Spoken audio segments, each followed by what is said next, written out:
All right, here's what we're going to do. First off, let's open up our Bibles to Psalm 1:1. Psalm 1:1. Psalm 1:1. This is your memory verse for Friday.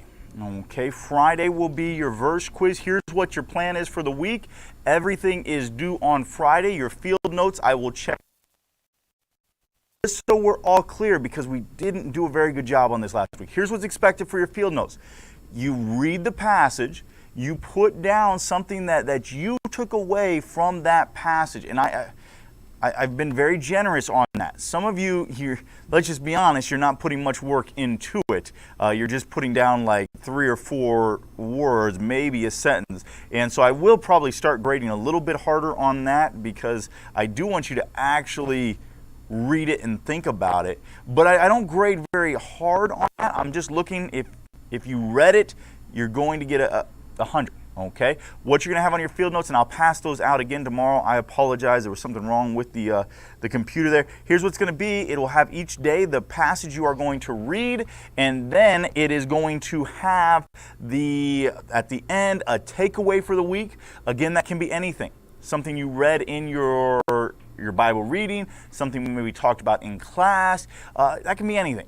And then the last part is to write your memory verse, which this week your memory verse is Psalm 1:1. So everyone should have your Bible out and turn to that passage so that we can look at that.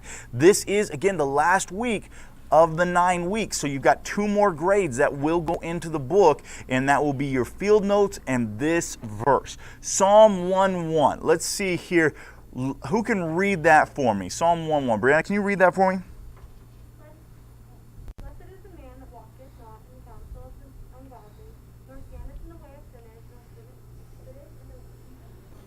Blessed man, blessed. Let's break this verse down and make sure we understand it. When you hear the word blessed, what would be a definition that you might give for that word, blessed? Anybody have an idea? What would be a word? What do you think that word might mean? Guys, make sure everything else is put away at this time, okay? All the books can be all the way closed. What would be, Jose, what do you think? When you hear blessed, what are you thinking?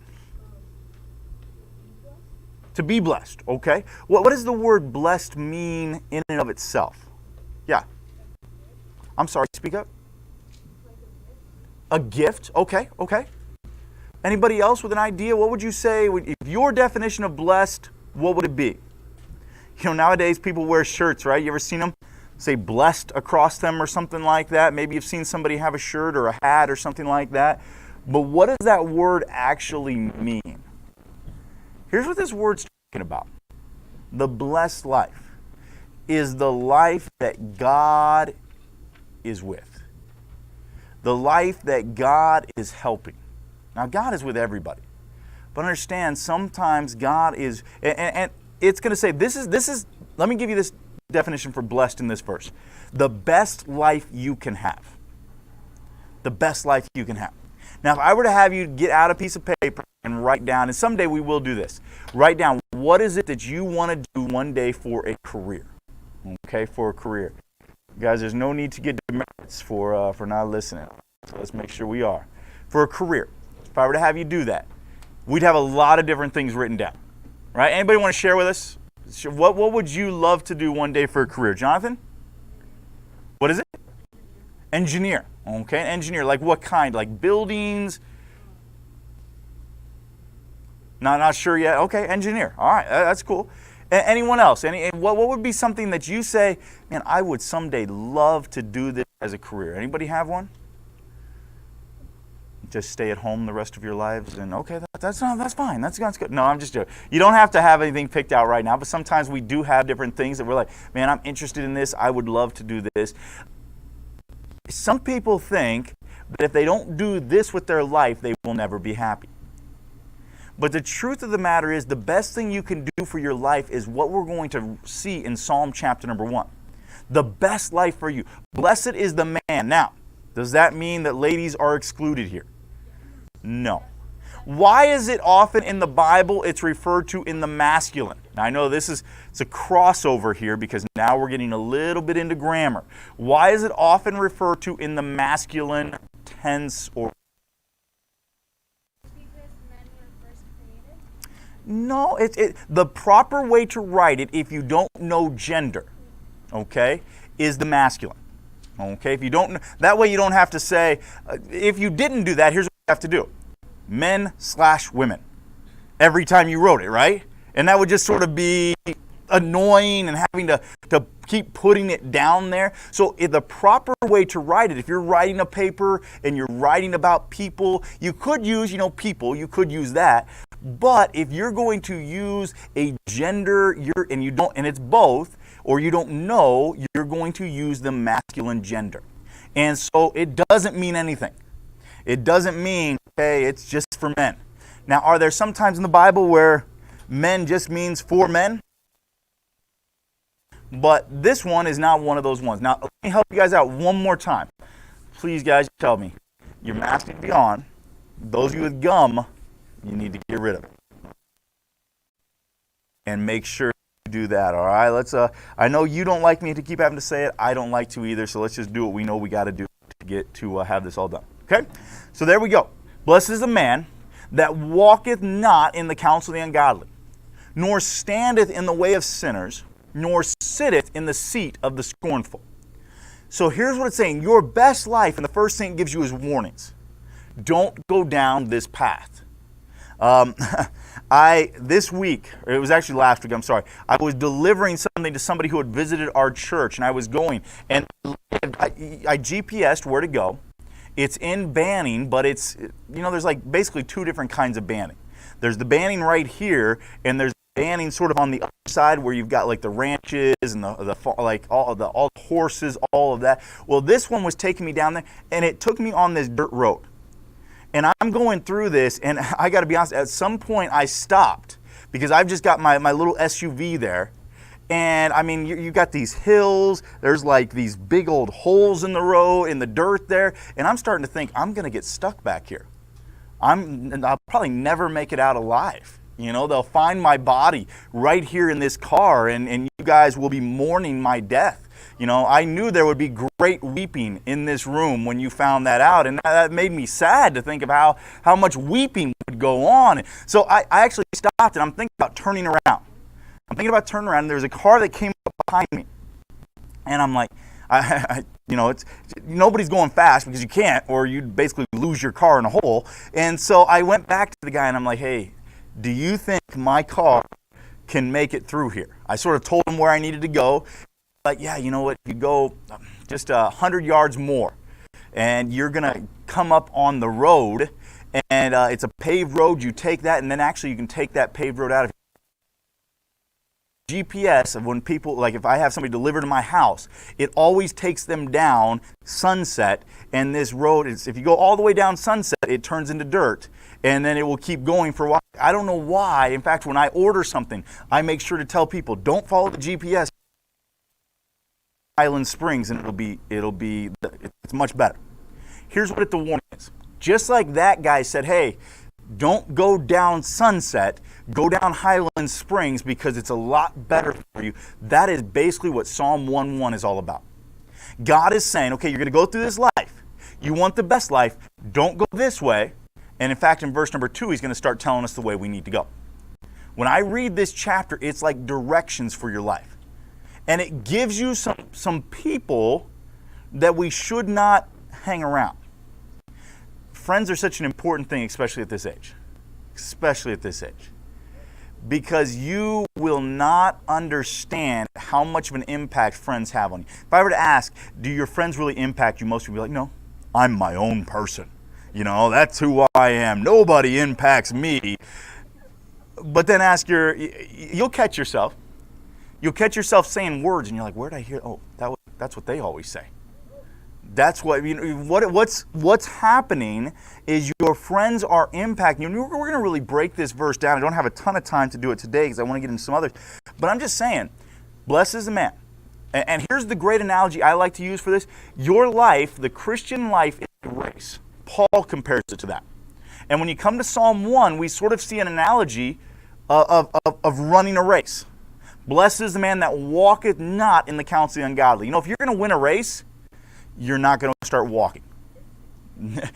Some people, let me ask you this question. How many of you would ever have a desire to be in a marathon? How many of you ever have? All right, I've got 4 people. 4 people. What is that? That's 26 miles, right? I think it's 26 miles to run. How many like me say I have absolutely no desire to ever run 26 miles? Well, 26 miles at one time, okay? I can run 26 miles, but give me like 25 days and I'm good with that. But if you say one time, I have no desire for that. Now that's fine if you do. That's great. But if you're really going to win that marathon, if you're going out there with like the idea, I'm going to win this marathon, you're not going to be walking half of it. Because when you start walking, you start slowing down. If this Christian life is a race, when I start walking, I'm starting to slow down for my purpose. That walketh not in the counsel of the ungodly, nor standeth in the... I imagine this is the guy that's standing there, the girl, you've seen it, right? When you're running maybe for basketball practice, the hands are on the hip or on the knees, and they're like, I'm taking a break. I'm not going any further. So now, at least when you're walking, he's moving the right way. Now I'm standing there. I'm not moving anywhere. And the last one, nor sitteth in the seat of the scornful. This is the guy in the race that's laying down on the ground. You know, they're done. They're like, I can't go another step. Somebody send the stretcher out here for me. That's what happens when, and you know, there's a progression with the kind of people we're hanging out. The scornful person is the one that has nothing to do with God. Scornful person is the one that sits in, class, a Bible class or a chapel, and basically makes fun of everything. The first, it starts out, blessed the man that walketh not in the counsel of the ungodly. This is a person just living, not living right, not having the right attitude, nor standeth in the way of sinners. This is the person that is actively going out and trying to do what's wrong. And the scornful one is the one that's tearing down anybody that's trying to do what's right. It's a great warning here on the path that we take in our life. Now, I'm going to read, I'm probably not going to read them all. I'm going to read a few more of the papers that you guys turned in on Friday. And just to give you guys, actually, I'm trying to think here. I don't remember which ones I've read and have not read. Okay, so I'm going to try my best not to read 2 of them. This one calls for theme music, so can somebody give me theme music for the news? Wait, hold on. Nico, every time I point to you, you have to do the theme music. Okay, every time. I heard you. Make sure we're not eating candy during this, all right? Or all candy is confiscated and given to children who need it, all right? Here we go. All right, Nico, are you ready? All right, I heard you. It was beautiful. It's a beautiful melody. All right, here we go. What a disappointment. All right, who can do theme music for me? Who can do that? All right, Jose, you can do it. You can do it loud. Okay. All right, you ready? All right, here we go. Every time I point to you, you have to do the theme music. All right, here we go. That's for McDonald's. All right, that's all right. I like McDonald's. I have no problem with McDonald's. All right, hold on. You're not done. I'm going to point to you other times. There's theme music all throughout this, okay? All right. Good morning, Israel. I'm your host, Noah, and this is Just the News. All right. There's some more theme music there. All right. We have received some breaking news from the city of Moab, and our senior reporter, Abraham, is down there now. But first, a word from our sponsors. There's a commercial break. There's always commercial breaks. All right. Welcome back to Just the News. And now we will be sending things over to Abraham, who is over in the city of Moab. Thanks, Noah. I have been receiving reports that the Moab king, King Eglon, has been killed. The assassin escaped unnoticed and is standing with me now. Sir, please tell us your name and what happened. What kind of reporter is this? He's harboring a criminal? Unbelievable. Hi, my name is Ehud. I'm a left-handed person, so I was able to sneak my dagger on my right side because they assumed I was right-handed. I asked everybody to leave the room so I could give him a private gift, and they fell for it. Ha, ha, ha. Such chuckles. Ha, ha, ha. You see, the thing was, King Eglon had as much fat as a cheeseburger from McDonald's. My dagger was engulfed in his fatness. I left the room and told the guards he was resting and wanted to be left alone. Wow, that is exciting news for all Israelites. King Eglon is no more. Now back to the studio. That was quite an interesting story.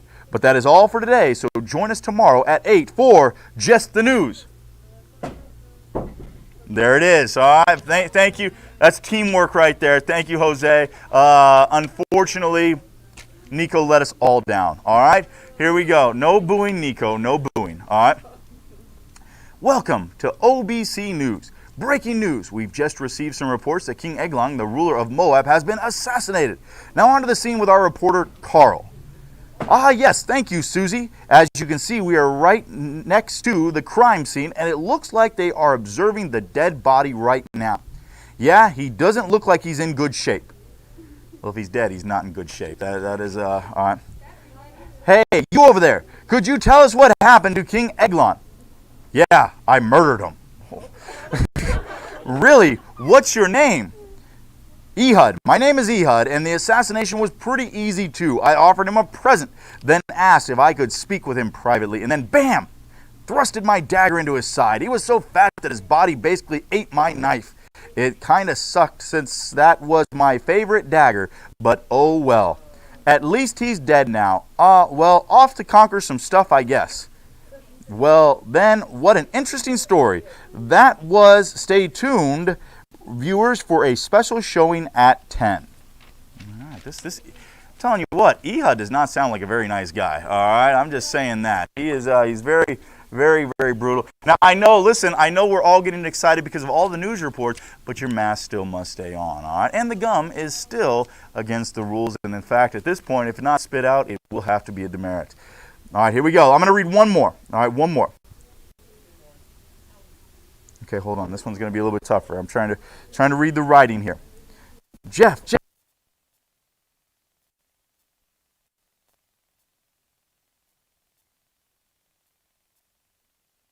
The best king of Moab has been killed.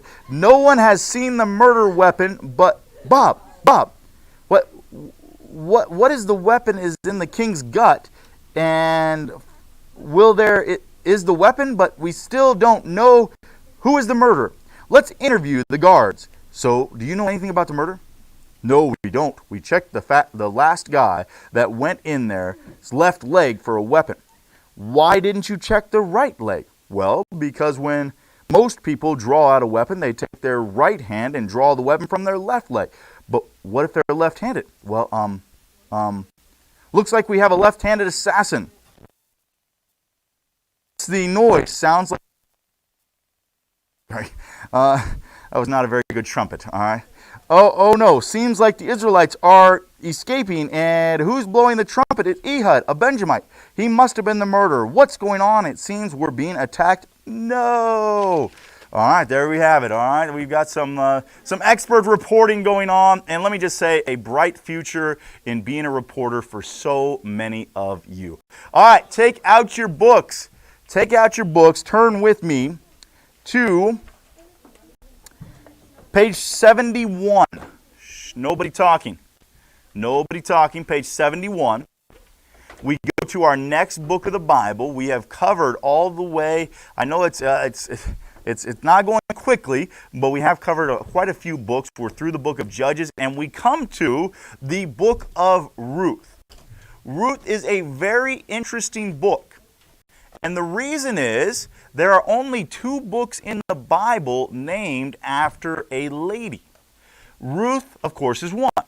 What is the other book of the Bible? Esther, okay? Ruth and Esther are our 2 books of the Bible named after a lady. Ruth is a great book of the Bible. Guys, come on guys, nobody should be talking, all right? We usually do well at this. Today we're struggling a little bit. So let's make sure we're doing what we know we're supposed to be doing. Let's fill that in after class, okay? We'll do it after. All right. So I want you, let's go ahead. I'm going to try to give you guys some, people and places of the book of Ruth. These are some of the, you're going to match these up. So it's a little bit different than typical here. But Naomi, this is one of the main characters that's going to be in this book. And it's going to be D is what you're going to put beside that. D. Lost her husbands and sons. Here's what happens. Naomi lived in Israel, okay, with Elimelech. Elimelech and Naomi live in Israel.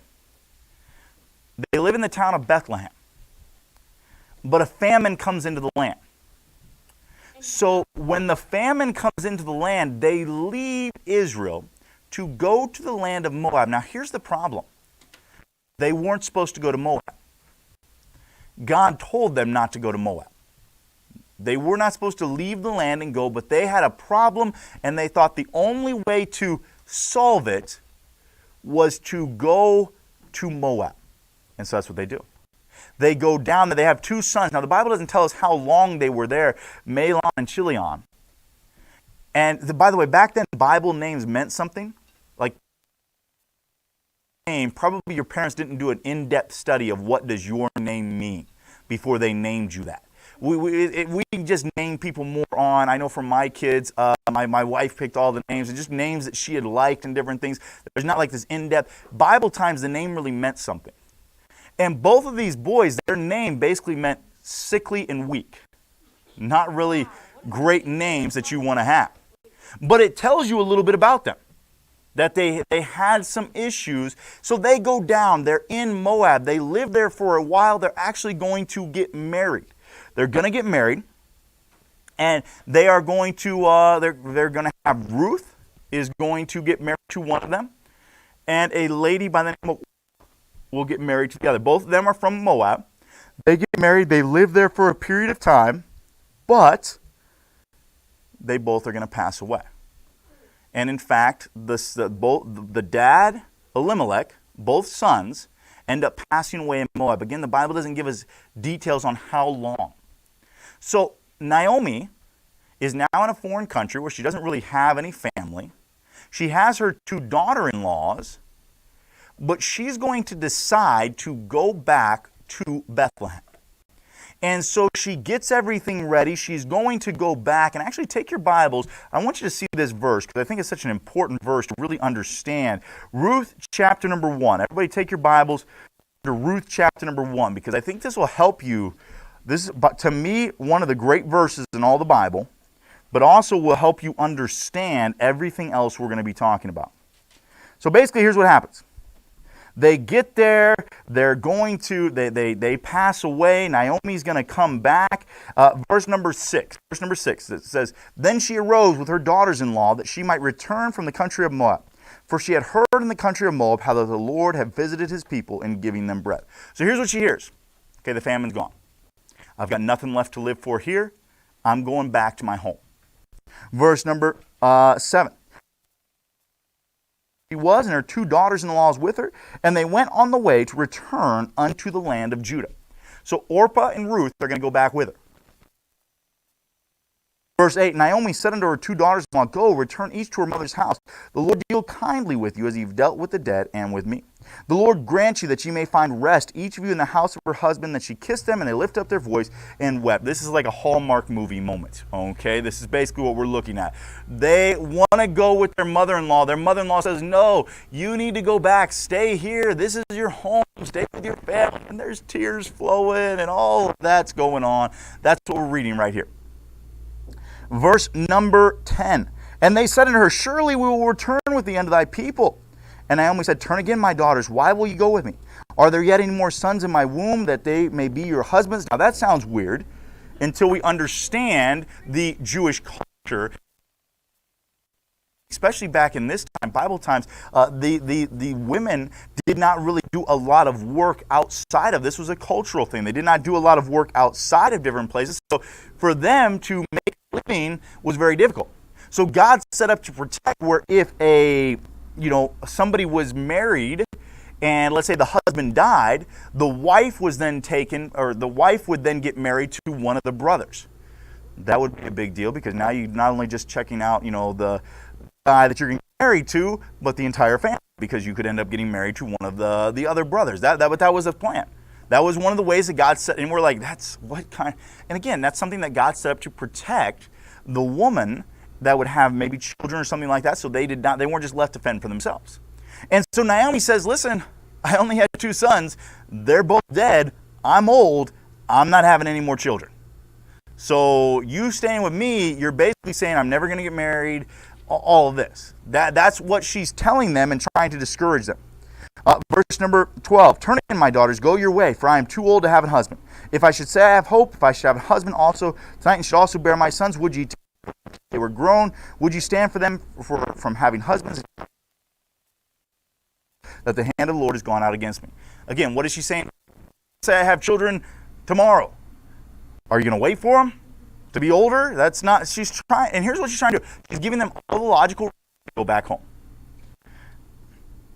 And they lifted up their voice and wept again. And Orpah kissed her mother-in-law, but Ruth clave unto her. And she said, behold, thy sister-in-law is gone back unto her people, unto her gods. Return now after thy sister-in-law. And here is the part that helps us understand who Ruth is. Orpah goes back. Orpah's like, you know what? Naomi's right. I've got no hope. I'm going to a land I don't even know anybody. It's best for me to stay here. So she is crying and bawling, and the hugs are there, and she leaves and goes back home. Okay? But look at what Ruth says. Verse number 16. And Ruth said, entreat me not to leave thee or to return from following after thee. For whither thou goest, I will go. And where thou lodgest, I will lodge. Thy people shall be my people. And look at this part right here.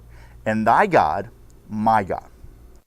Where thou diest will I die, and there will I be buried. The Lord do so to me, and more also, if aught but death part thee and me. Here's what she says. And the big part of this verse, to really understand who Ruth is, that last part of verse 16. And thy God, my God. She says, Ruth, I believe in the God that you've told us about. I'm not going back, coming with you. And she does. She goes to Israel, and she gets there, and one of the funny things, or not funny things, when Naomi gets back into Bethlehem, everyone, like, again, remember, Bethlehem is not a metropolis. There's not a lot of people there, and they see her coming into town, and at first they don't recognize her. So we don't know, does that mean a long period of time has gone by, or just the cares of this world have really brought her down, but they don't recognize her, and she asks them to change her name. I believe, I should have checked this out, I believe she wants them to change it to Mara. And the reason she wants them to change it to Mara, she was bitter at God. I've lost what. Remember what she did? They left Bethlehem where they were supposed to be because they were worried about their family. They went down where they're not supposed to be, and now they lost everything. And she comes back up there and says she's bitter. To me, that's an interesting thing. Who is she bitter at? The God told her not to do that in the first place. But she made those decisions. So that is Ruth. Now we're going to go to a few of the other. Mahlon. Mahlon is Ruth's first husband. Mahlon is the daughter or the son that gets married there. And go ahead and fill in the rest of these. We're going to talk about them a little bit more because we're going to be introduced to a guy by the name of Boaz and see what he is going to do.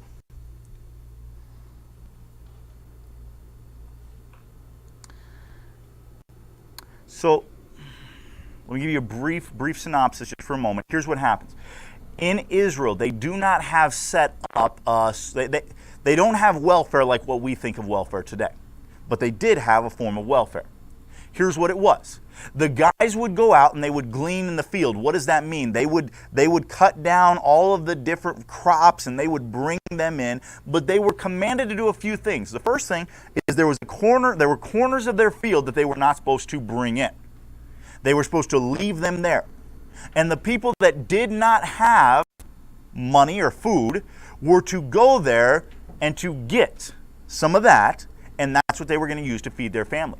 Whatever they dropped as they were going through and as they were cleaning everything up, whatever they dropped, they were supposed to leave there. And so people would come behind them that did not have much. And again, remember, especially somebody that maybe was a widow or something like that, because they didn't really have a lot of time, they would come behind them and they was there. That's what was set up. So as Ruth gets back into Bethlehem and Naomi does, they have nothing. They have no way of making money. Ruth goes out to get food for them. She's going to do the work to try to bring in enough food for them to eat. And we will pick it up tomorrow. All right, guys, you can be dismissed. And we'll see you all same time tomorrow.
100%. Let's go. Okay, This isn't on Tuesday. This is when he gave me Friday. Emily, quiet. You went here Friday. Girls, quiet. He's simming our gender. Class, hey, hey. For those of you that are just sitting there listening, thank you. The rest of you need to close mouths and listen, okay? Nope, not right now. Okay.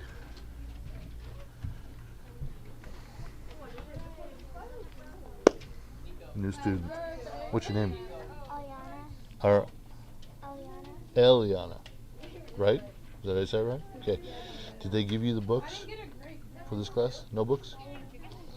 Okay. Just for last class? Okay. Let me go get you a set of books. Okay.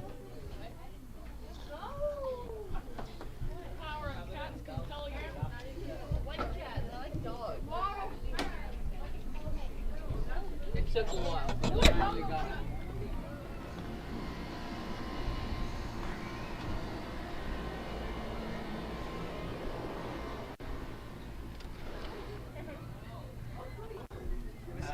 No teacher yet? Yeah, just name the day and time.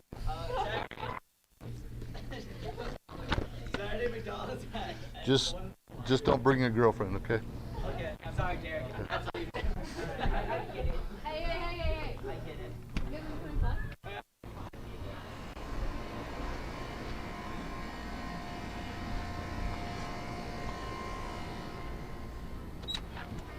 Hello.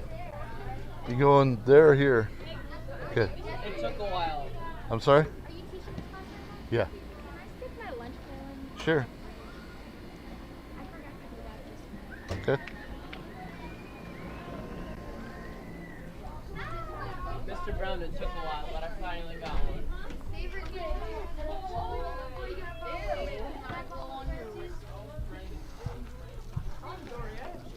Okay. There you go. This is obviously your textbook, and here are your worksheets that we do periodically, okay? So keep both of those. Now I will give you a set of notes that we deal with on PowerPoint that covers what's in the book, so, okay? But I'll get you a copy of that. I would have had them, but I wasn't aware that you were coming today. So, we'll get you. Okay. One more time with your name. Eliana. Eliana. Okay.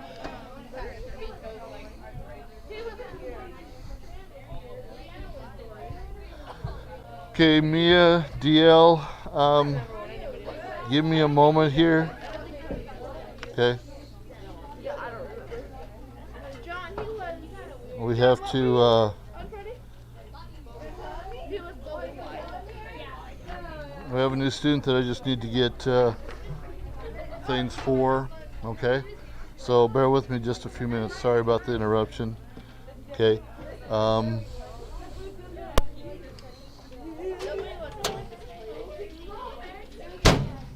Bella, do you know how to run the copier up there? These, I was about to pass out, but they have no grades. Right, they're 3.1, so I haven't graded them yet. Would you go make one set of copies for these for Eliana? Front and back, yeah. Holes? Yeah. Yeah, I got a stapler. Okay. Girls. Eliana, Bella's going to go get your copies done right now, okay? So, one more thing I need to do with you.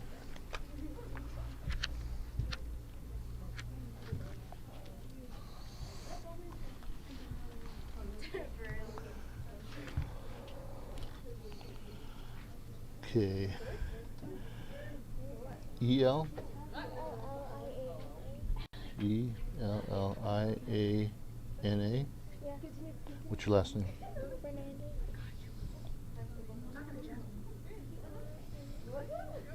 With a Z? Yeah. Like that? So everything looks good? Yeah. Okay.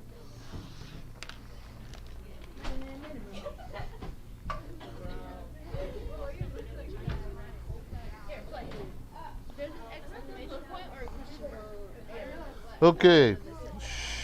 While I'm waiting for, while I'm waiting for Bella to get back with notes for Eliana, I hope you, first of all, have made her feel welcome. Jasmine. I hope you have made her feel welcome so far this morning. Okay. But I want to remind you that this week is the last week of the grading period. Okay. So any missing works, okay. I didn't update that on Friday. I don't believe it was Thursday that I updated it. So make sure that what's up there you need to get turned in. Okay. Stay on top of it. 3.1, which was on the board, should be turned in today. That was homework to be turned in on Friday, but we didn't have class Friday, so it's actually due today. So 3.1 is due today. 3.2 has not been assigned yet, so if you've turned it in, you've turned it in early, which is fine. Okay, but 3.1 is due today. 3.2 will be due this week, and that may or may not be part of this grading period. Depends on what day we get it and what day I have to get it graded by. Okay, so I have some 3.1s right now. I don't know what's in the box. I have, let's just check real quick. And Eliana, if you've got homework, whenever you get homework, this bottom tray right here is where we turn all our homework in. Okay, so Ariana, 3.2, got that. Okay, so 3.1s, this is what I have so far. I have Jaden's, Brianna, Nico, Erica, Emily, Jason, Jose, John, Hudson, Cheyenne, Jasmine, Chase, and Bella, and Natalie. Okay, 3.1. It's already turned in, so you don't have any that to worry about right now. Okay.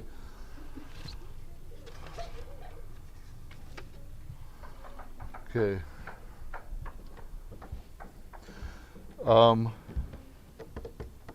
Wouldn't think it would be too much longer.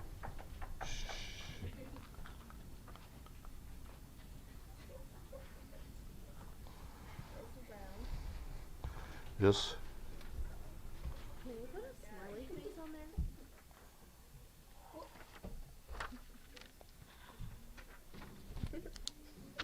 Looks like you. Still here.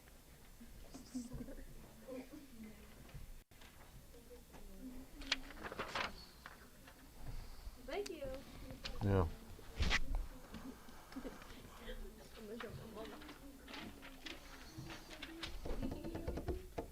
And Eliana,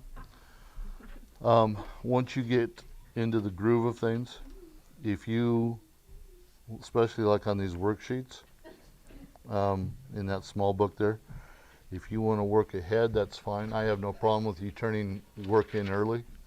I just keep it until it's time to do, but I would rather sometimes things be turned in early and me keep it than you to end up possibly losing it.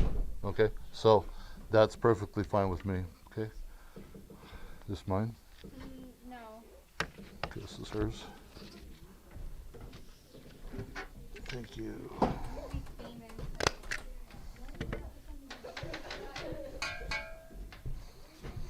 Okay, so the notes look like this. And basically all you're doing is filling in blanks as we go through it in class, okay? So right now we're on page, what page are we on? 3? Starting this one right here. We're not going to have a quiz. We're going to have a quiz on tomorrow, but I won't expect you to do that quiz. Okay? So we're right there. Okay?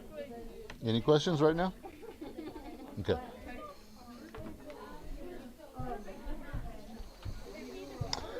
Okay. I think we're ready to fly. Nope, still need another 2 years.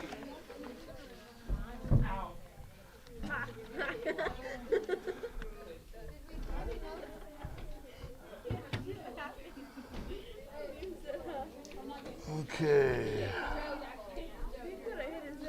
Okay. Let's do a review here. Okay. Chase. Thank you. I'm gonna have to move you here pretty soon if you don't if you need to take your eyes off of Bella.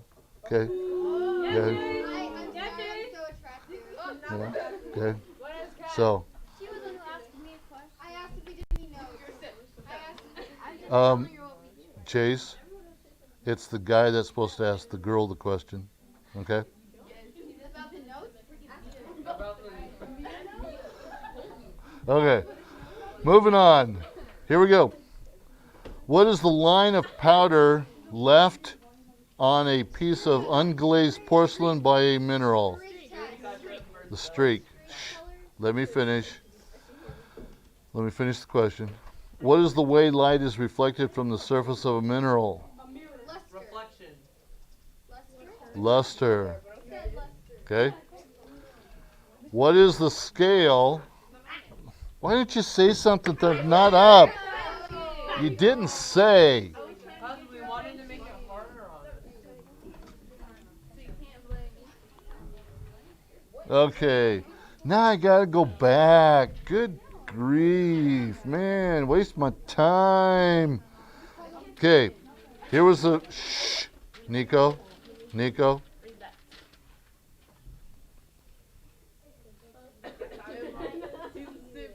Okay. Please get it under control. I know she's cute, but not this time, not during this time, okay? Okay. This is one time that she would rather see the back of your head versus your face, okay? Okay, one time, okay? Chase, you too. Okay, here was the first question. And we found out that was a streak. Second question, what light is reflected from the surface of a mineral that we call that the luster? Question number 3, what's the scale that rates the hardness of minerals by how easily they are scratched? The Mohs scale. Yes, ma'am. Yes. I call it the Mohs. Okay. Moss I guess you could. Moss would be a double S, I think. I call it Mohs. Okay. Next question. Get it under control, please. Shh. Ladies, please stop. Get it under control. The only talking I want to hear you doing right now is answering the questions. That's it. Otherwise, I've got my check sheet all ready to go and ready to write on it. Okay? Next question. What is the tendency of a mineral to break readily along certain flat surfaces, producing fragments with the same shape as the parent mineral? Cleavage. Good. What is the number that compares an object's density to the density of water? Specific gravity. It's the number. It's the number. Next question. What describes minerals that continue to glow after a while after being exposed to ultraviolet light and then placed in the dark? Let me finish the question.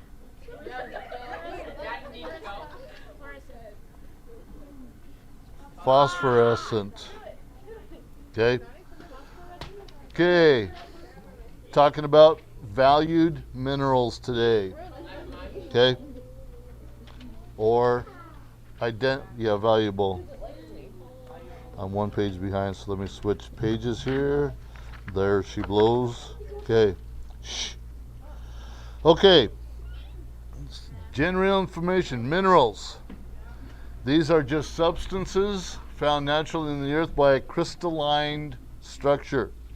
This is what you would see. Shh.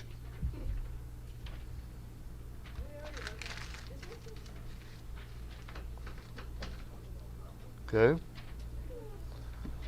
Number 2.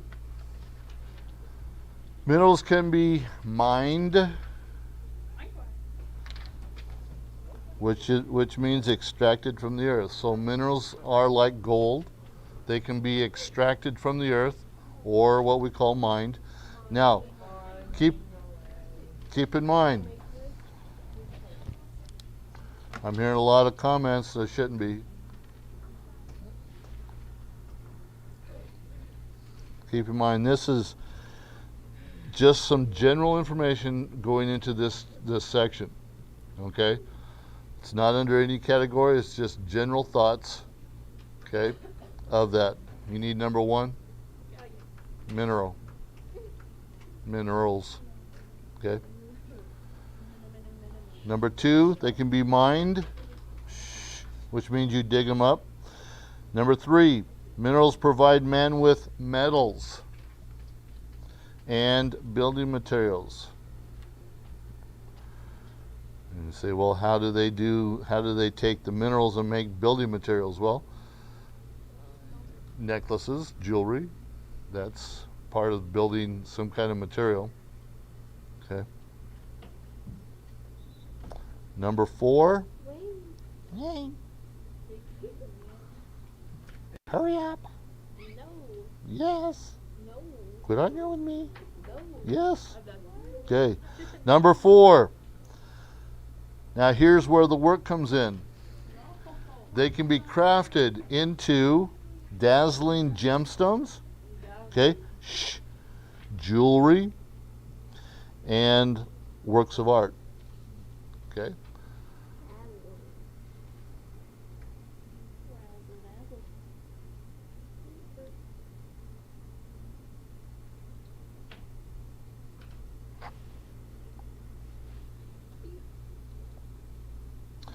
Mia, you should have received a text from me today. Hopefully you are listening. I don't see you haven't signed in yet, but hopefully you're listening. Of what missing work you have to do, please contact me somehow by text or whatever that you got that, and try and get that turned in ASAP, even if it's giving it to Cheyenne and her bringing it, okay? If that's what you want to do too, so if that works. Okay, I'm okay with that. Okay, moving on. Wait.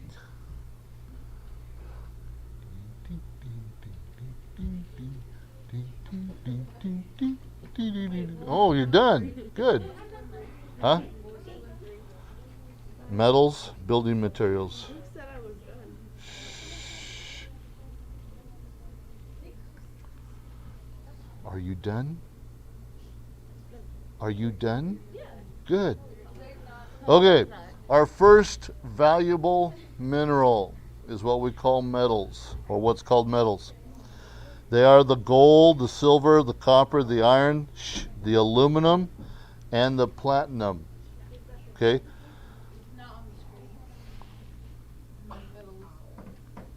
Wow. Thank you. Metals.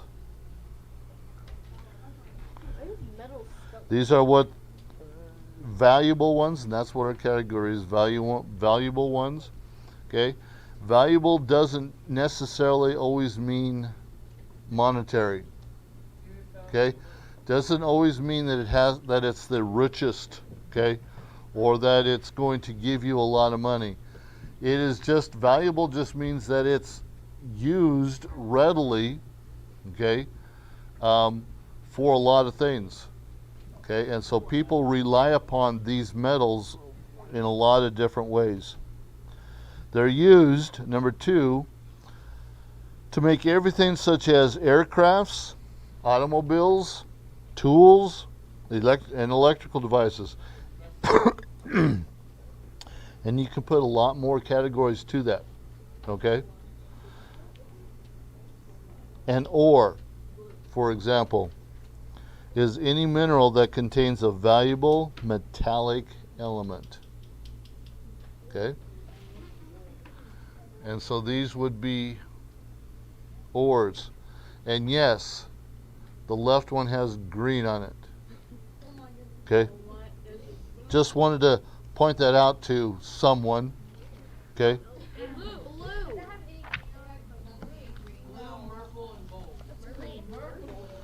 Okay. That's blue. You're excited. No green in it. That has no green in it. That is blue. Okay. Wait, no. I don't. Wait. I wasn't done. An ore. Word. Now, the next is number 4. Okay, class. Know when to have fun. Know when to stop and reel it back in, okay? That's all I'm asking. Okay? So, this next word is one word that you probably didn't even know it existed. Okay? It's because we don't use it hardly ever. Okay? Metallurgy. Okay? Metallurgy. It's just a surgery process of taking the minerals, extracting them from the ground. Okay? Extracting minerals from the earth and preparing them for use. Okay? Well, how does it happen? How does it happen? Here we are. The steps of metallurgy. Extraction is the first. Okay? The removal of the ore from the earth. They do it in many different ways. Okay? Going underneath, digging tunnels. Okay? Extracting the ore from that process. By strip mining. Thank you. They can do it that way. Okay? So there's probably a lot more ways they can do it, but these are just to give you an idea of what they mean by extracting. Taking it out of the earth. Then, Cody, that's one now. Okay? Then, after they extract it, when they extract it, they take it out in its natural form. Okay? So what you see in jewelry and pictures and different things is not its natural form because they've refined it. Okay? They're refining.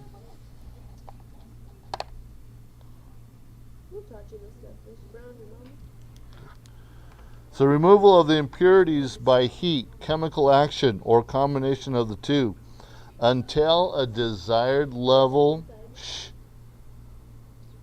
of purity has been obtained. So they're refining it, making it useful, making it more valuable, okay, in some cases. Okay, now again, when we say valuable, we're not always talking about monetary issues. Refining it, polishing it up makes it valuable for the jewelry that it's going to be put into, or whatever else it's going to be put into. Okay, and then so they extract it in its raw form. They refine it into sometimes a powder, okay, or just shaping it, smoothing it out. Then the third step is to shape it into its category where you want it to be. Okay? No, that's yellow. Right now, you two have a check. Okay? But what are your favorite candies, Jose?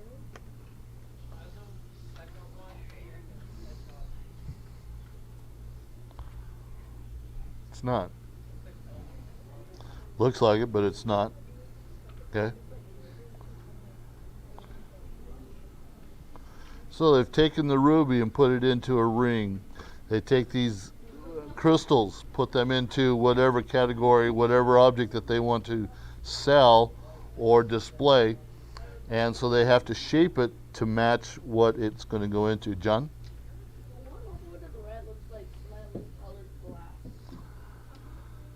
It's a crystal.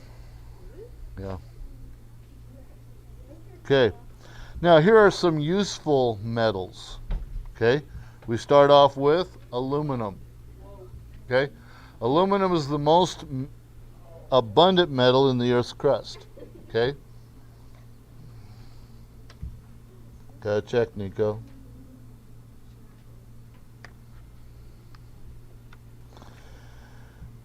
It's the lightweight, useful metal that is extracted from the mineral bauxite. Okay, and so this is what you would find in its natural form, aluminum. But you say, well, what is bauxite? Bauxite is the common mineral from which aluminum is refined. That's its definition. But this is what bauxite looks like. So they're getting this out of this. They're getting the aluminum out of this, bauxite. Okay, B-A-U-X-I-T-E. The one all the way to the right looks like a burp pizza. You would think of food. Okay, so how do they do it? How do they do it? They do it by two different processes, okay? One is called the Bayer process, okay? The Bayer process.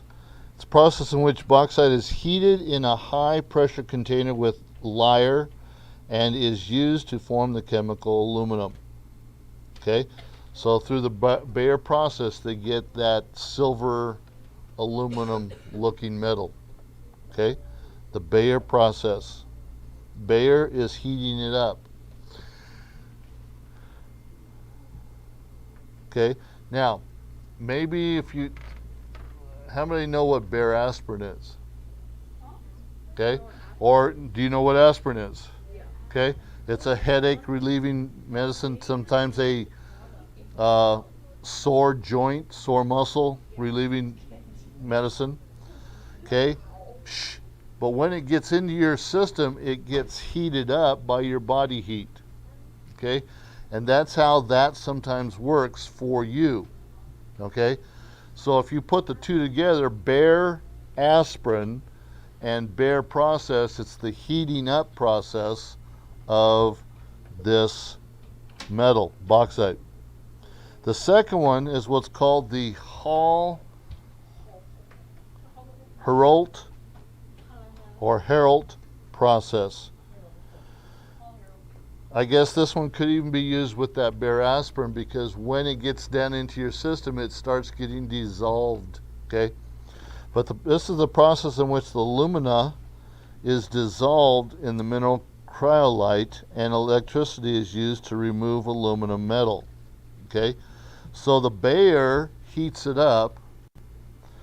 The Hall-Héroult process uses the electricity to remove the aluminum metals. Okay? Maybe think of it in connection with like a Hall's mentholatum. It's dissolving your gucus in your nose. Okay? Now, before I go on to the next slide, by raise of hands, why do you think, or how do you think that aluminum can be useful? Cody? Soda cans. Huh? Soda cans.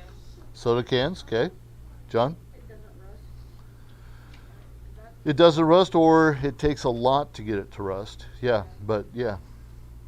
Okay. How heavy is aluminum? Very light. Very light. So you have this lightweight and strength makes it an excellent, okay, metal for aircraft. It makes it for spacecraft. Okay. Other applications in which strength and low weight are both important, okay?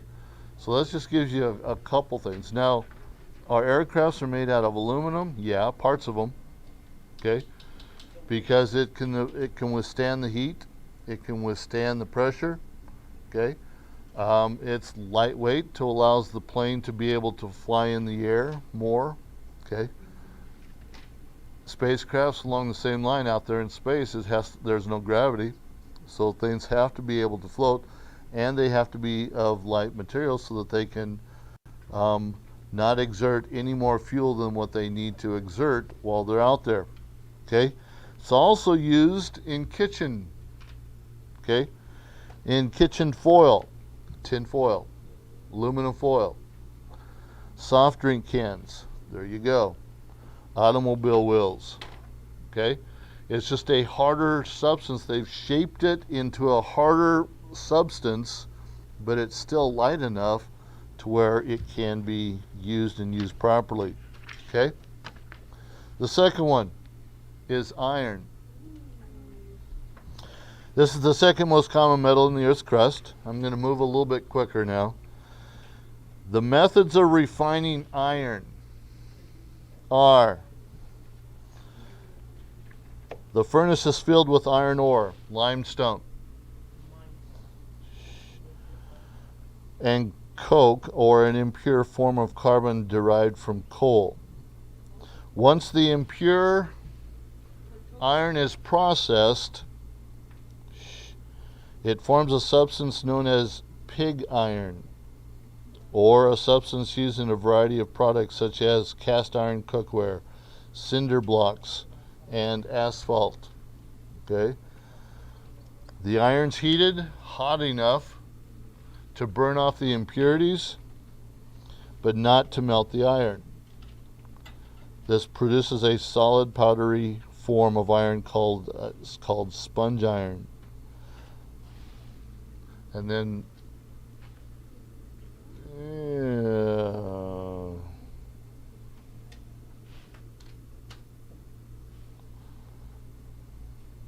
okay, in your notes you have that was combined in number 1. The number in your notes, it says the most iron containing products are made of steel and alloyed of iron and carbon, okay? So iron, under iron you have what the steel, okay? A steel is just a form of iron. The alloy of iron and carbon.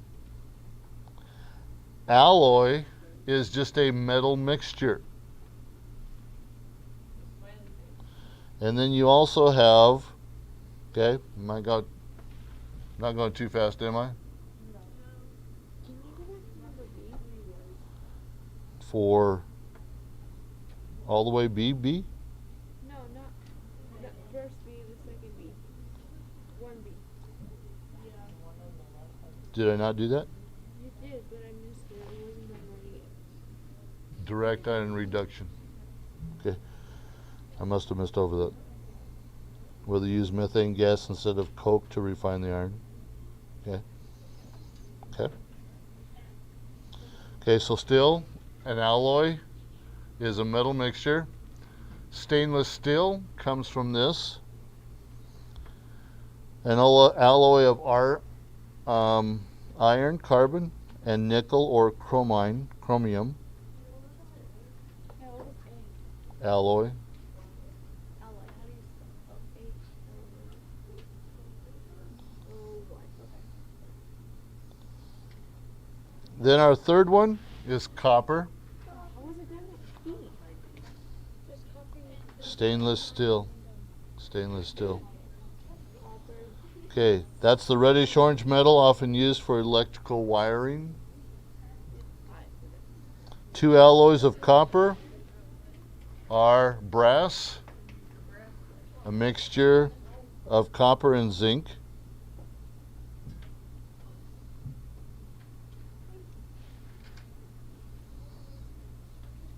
And letter B, bronze, mixture of copper and tin.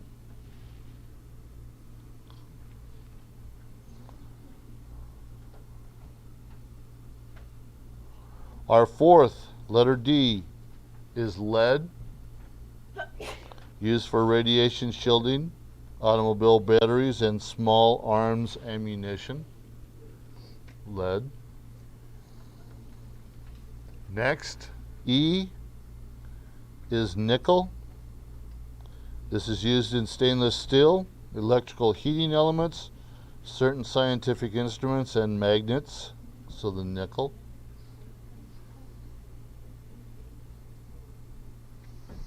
Next,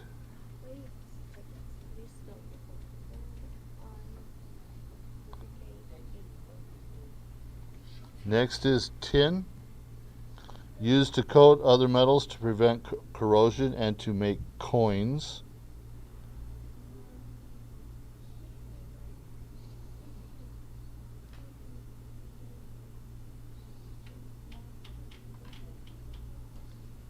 Zinc, used to prevent corrosion and to make coins.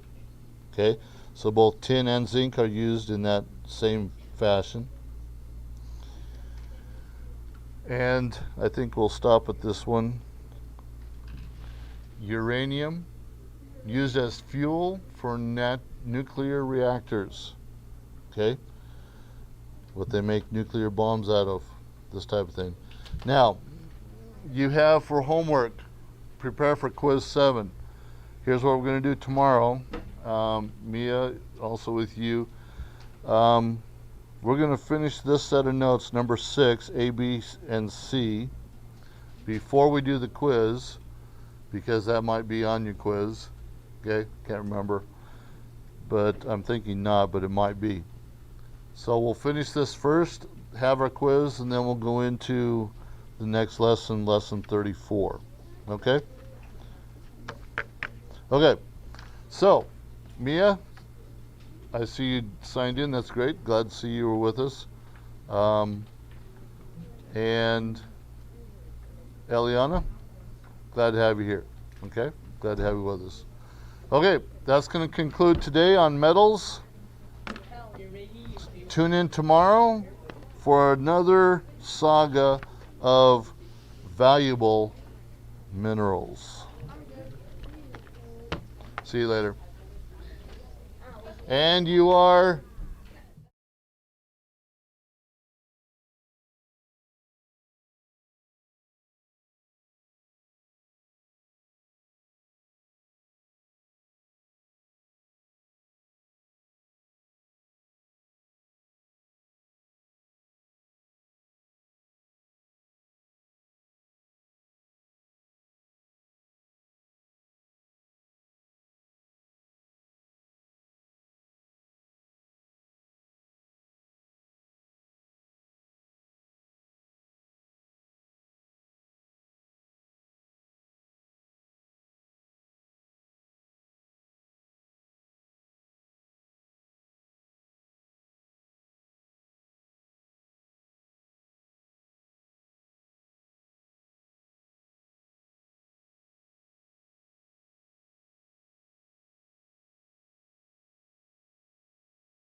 75 in literature. The creation.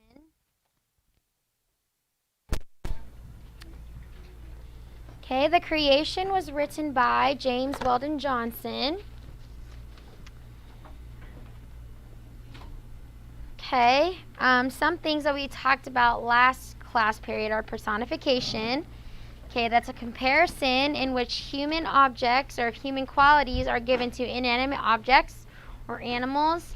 Okay, so in our story about the sun and the fog, we saw that the sun kind of took out its yellow whip. Okay, we said that was its light rays or sun rays. He drove the fog away. Those are examples of personification. Okay, imagery was something that we saw. It's the use of words that appeal to the senses. Okay, so sight, taste, smell, different things like that. Hello. I didn't notice you there. What was your name? She took the bumbles down. Cody, I didn't ask you. What was your name? Eliana. Okay, I'm Mrs. Coral. Nice to meet you, Eliana. Do you have any books for this week or for this class? Okay, wait, yes or no?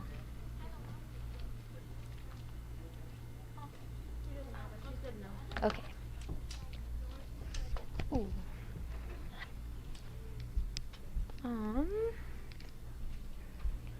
Okay, I'll probably get that to you after this class period. I think Tyler got those books, but I'll get books to you this week, okay? Okay, probably after lunch I'll get you my English books, but just listen well, guys, stop talking, okay? Listen well for the next few minutes, and then I'll get those books to you so you can follow along, okay, Chase? Everybody calm down, we're good? Okay, all right. Imagery is the use of words that appeal to the senses. So something that we see, okay, he describes things. The poet describes things. Something that we smell, he describes things that we smell. Okay, what we touch, how it feels, what we taste, obviously how it tastes. That's what the use of words that appeal to the senses. Okay, that we saw that in the rainbow, he kind of appealed to the sight. Right, a rainbow, it's a symbol of hope, different things like that. It's written by Walter de la Mare. Okay, hope is represented through the rainbow. Okay, Jaden, put that away. Okay, if anybody has any other homework out, please put it away. Now is not the time. You should have done it at home or in a study hall. Okay, that is the rainbow. Cheyenne, you got these notes? Okay, Dawn, it was written by Paul Laurence Dunbar. We see the beauty of nature in dawn. Okay, that brings us to creation, all right? Creation was written by James Weldon Johnson. We see that on page 75. Okay, James Weldon Johnson. Everyone turn one page over to page 76. Let's read the Meet the Author excerpt, okay, at the bottom of the page. It says, as the son of a school teacher, James Weldon Johnson learned early in life the importance of education. Okay, after attending Atlanta and Columbia universities, he studied law while working as a high school principal. In 1897, he became the first African American admitted to the Florida bar and later was appointed to diplomatic posts in Venezuela and Nicaragua. Johnson enjoyed writing throughout his career, becoming known as a poet, lyricist, novelist, and a spokesman.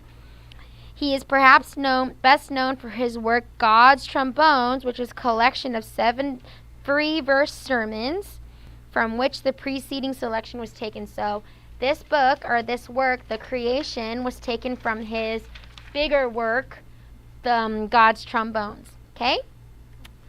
In creation, the theme of this was Jesus Christ created the world. Obviously, that was easy to see throughout this work. Okay? Obviously, there's a lot of myths and stories about how the world was created, the Big Bang Theory, how it was spinning from a little piece of dust, different things like that, how we evolved.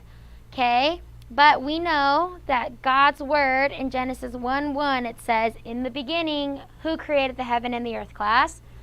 God created the heaven and the earth, and that's what we teach as Christians because we believe in creation. Okay, we believe that Jesus Christ, he is God, he is the sovereign God, created the world one day. Okay, but in this, it's kind of giving him like a personification. Okay, obviously Jesus Christ is a person. Okay, obviously he's God, but it's kind of giving him human-like qualities of being lonely. Okay, obviously humans can be lonely at times, but because he was lonely, he wanted to create something that could bring enjoyment and fulfillment. Okay, we see this in the first stanza. Everybody look on page 75 with me. It says, in the highly imaginative description of the creation, James Weldon Johnson uses many poetic devices to convey the emotion of the events and the love God has for his creation. So he says, and God stepped out on space and he looked around and said, I'm lonely. I'll make me a world.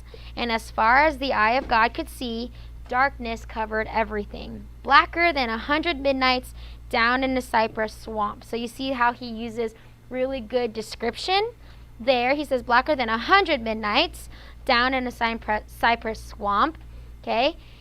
In the second stanza, he says, then God smiled. Okay. From his smile, and says that light broke and the darkness rolled up on one side and the light stood shining on the other. And God said, that's good. Obviously, God separated the light from the darkness. Okay, this is kind of depicting that separation. Okay, the third stanza, it says, and God reached out and took the light in his hands, and God rolled the light around in his hands until he made the sun. He's kind of forming it like a little snowball. Okay, he's forming the light in his hands until he made the sun, and he set that sun ablazing in the heavens, and the light that was left from making the sun, God gathered it up in a shining ball and flung it out against the darkness. So he took one light, made the sun, flung it into the day, okay, and everything, all the light that was left in his hands, he flung it into the darkness, and what did he create? It says, spangling the night with the moon and the stars. That's how he created the stars. Then down between the darkness and the light, he hurled the world. Okay, so the world was what he used to separate the light and the darkness. And he said, that's good. Okay, then he says, and God stepped himself down, and the sun was on his right hand and the moon on his left, and the stars were clustered around his head. The earth was under his feet, and God walked, and where he trod his footsteps, okay, we see that God, like the earth was by his feet. Where he walked on the earth is where it formed what, class? What did it say? Hollowed the valleys out and bulged the mountains up. So that's how he created mountains. Then he stopped and looked and saw that the earth was hot and barren. So what did he do? He stepped over to the edge of the world, and then he spat out 7 seas. Okay, that's where the 7 seas came from. Not literally, God didn't spit, okay, and the seas were created. Okay, the Bible just says that that's what he created, right? He created water, the seas, and then he batted his eyes, and lightning flashed. Then he clapped his hands, and the thunders rolled.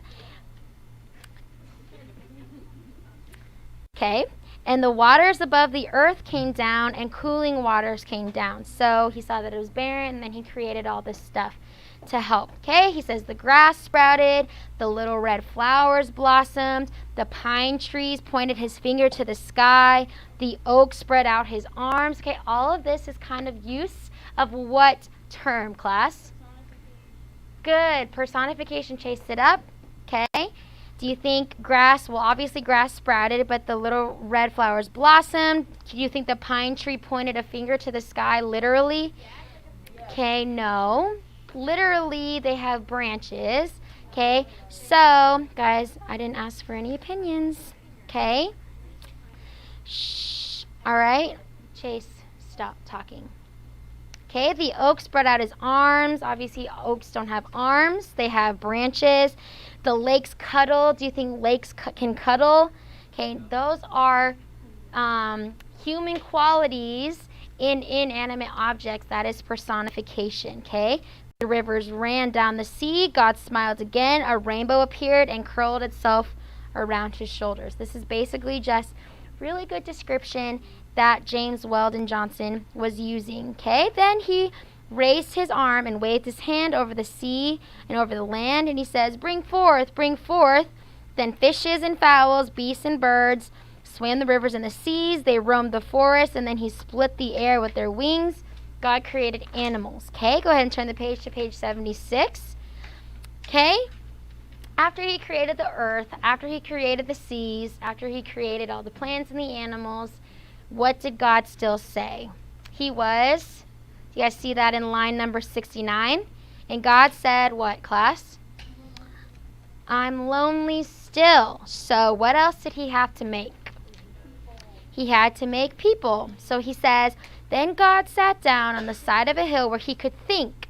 By a deep, wide river he sat down with his head in his hands, and God thought and thought till he thought, I'll make me a man. And because God made us, that means we can have a relationship with him. He says, up from the bed of the river, God scooped the clay. By the bank of the river, he kneeled them down, and there the great God Almighty, who lit the sun, who flung the stars and rounded the earth, this great God, like a mammy bending over her baby, literally like someone who cares for their child, kneeled down in the dust, toiling over a lump of clay till he shaped it in his own image. Then into it he blew the breath of life, and man became a living soul. Amen. Amen. Okay? That is the work of creation. Okay? Tonight for homework, please read pages 77 to 79. 77 to 79. I Am the Wind by Kermit Shelby. I was going to say Kermit the Frog. Just kidding. Kermit Shelby.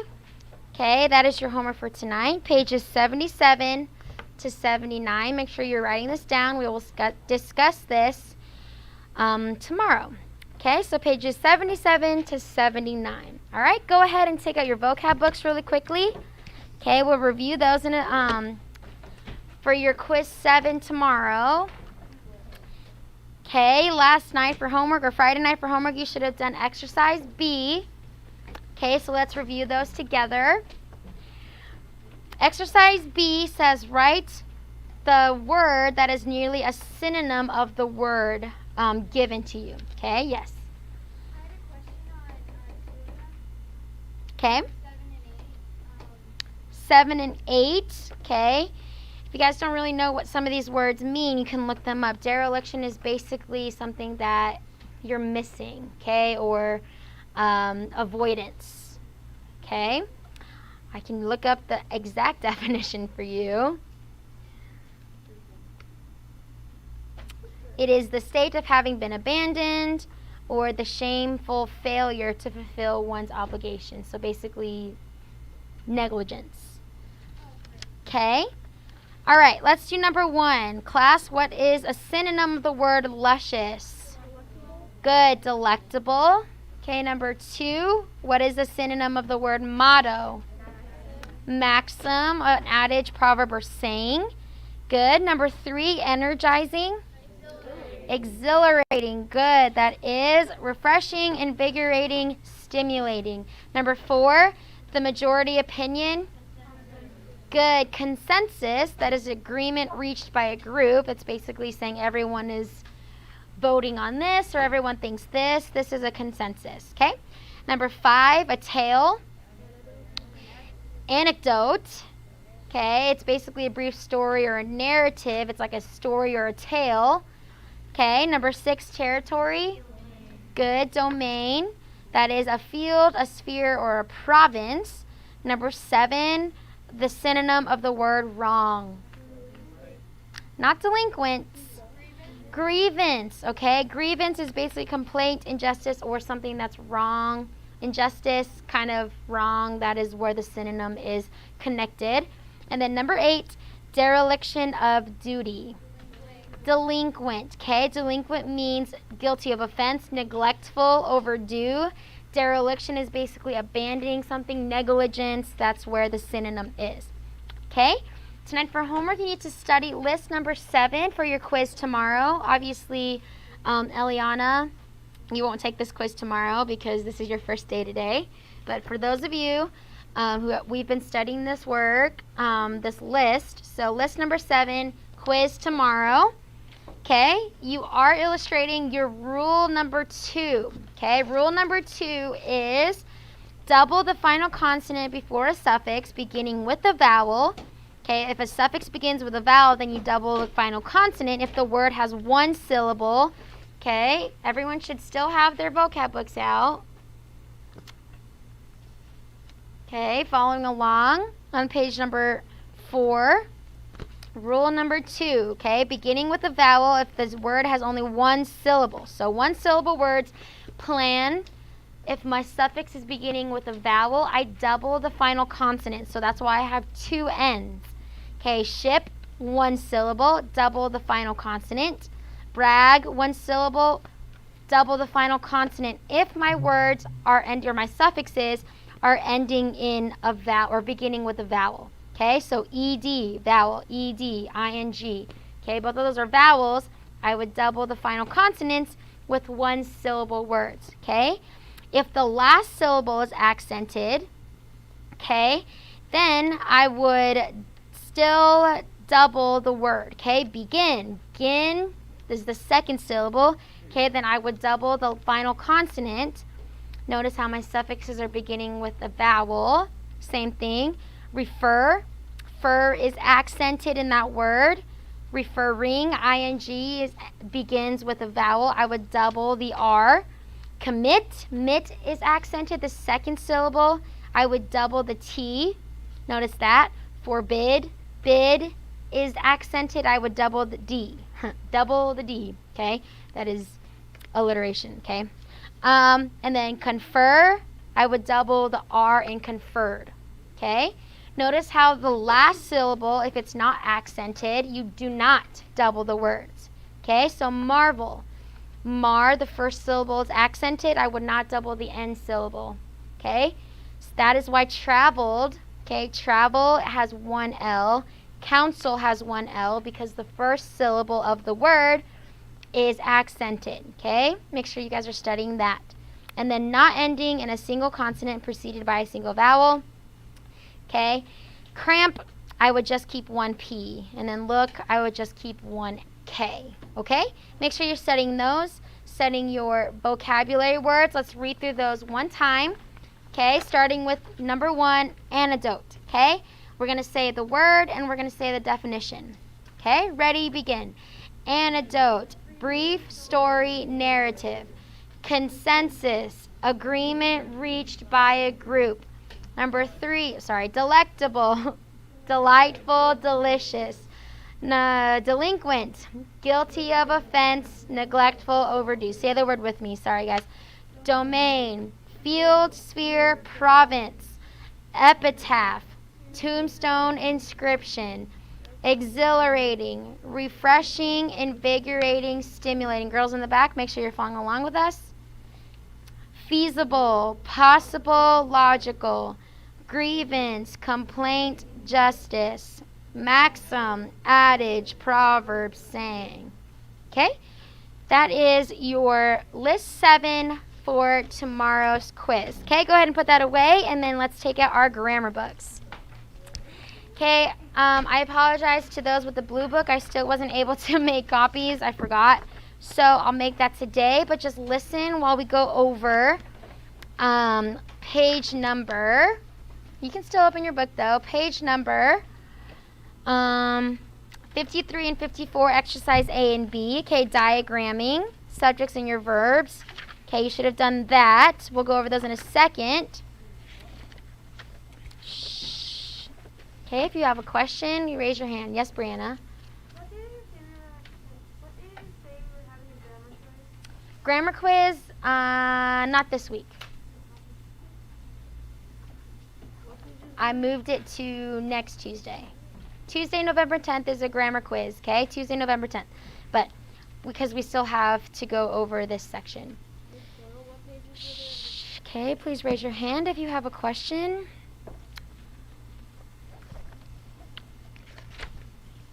Page number 53 and 54 in the green books, and then also page number 61 in the blue book. Diagramming subject and verbs. Okay, we'll go over that in a second. Okay, But you should have put your subjects in the left-hand side and then your verbs in the right-hand side. We'll go over that in a second, but just hang tight. Turn to page 61 in the blue books, but listen while we go over page number 48 and 49. Okay, 48 and 49, not 48 and 49. Page number 45, okay? Creative dialogue, okay? Page 45, the writer's corner, creative dialogue, okay? Page 45. Okay, Andrew, please put on your mask. Jasmine, Natalie, Bella, Tyler. I know I hate these masks too, but huh?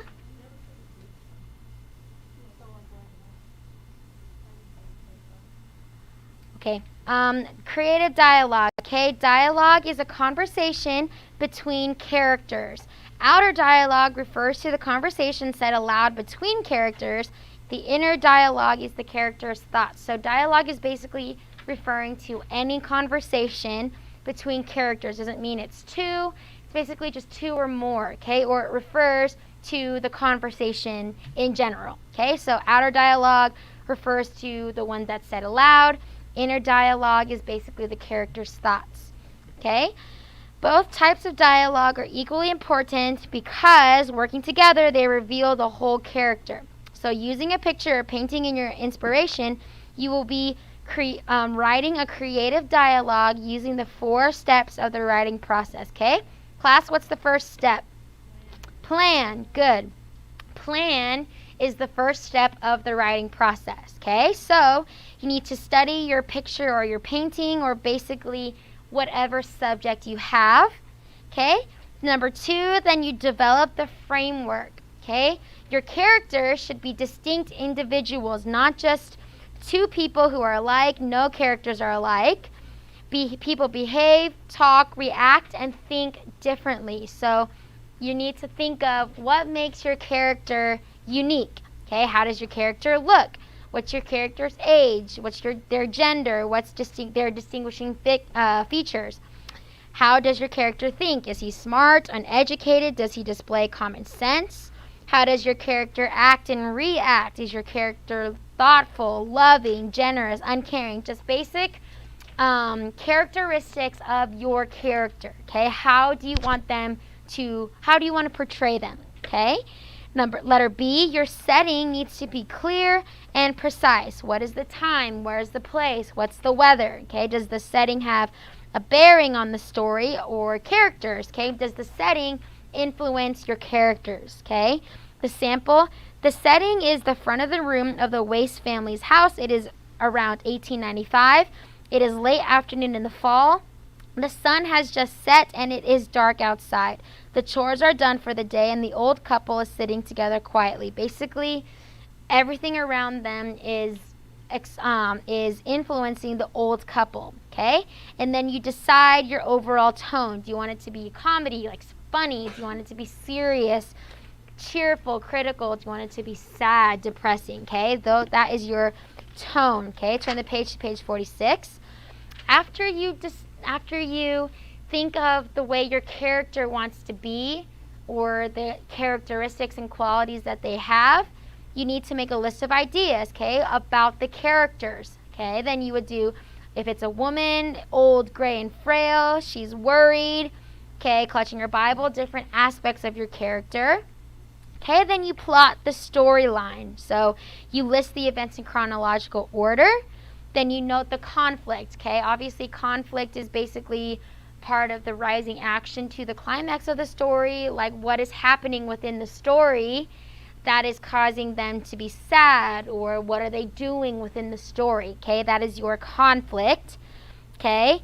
Interesting writers will have some sort of conflict, crisis, or problem that needs to be solved. The 3 basic types of conflict are man versus man, so obviously antagonist versus protagonist, or man versus nature.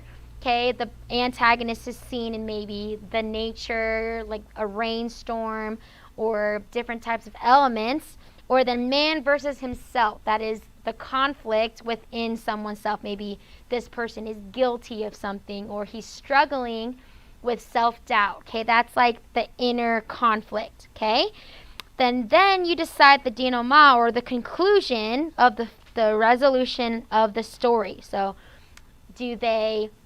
if you're writing about a prince and a princess, do they ride together off in the end? Or if you're writing about maybe a basketball team, do they win the game in the end? Okay, that is the resolution of the story.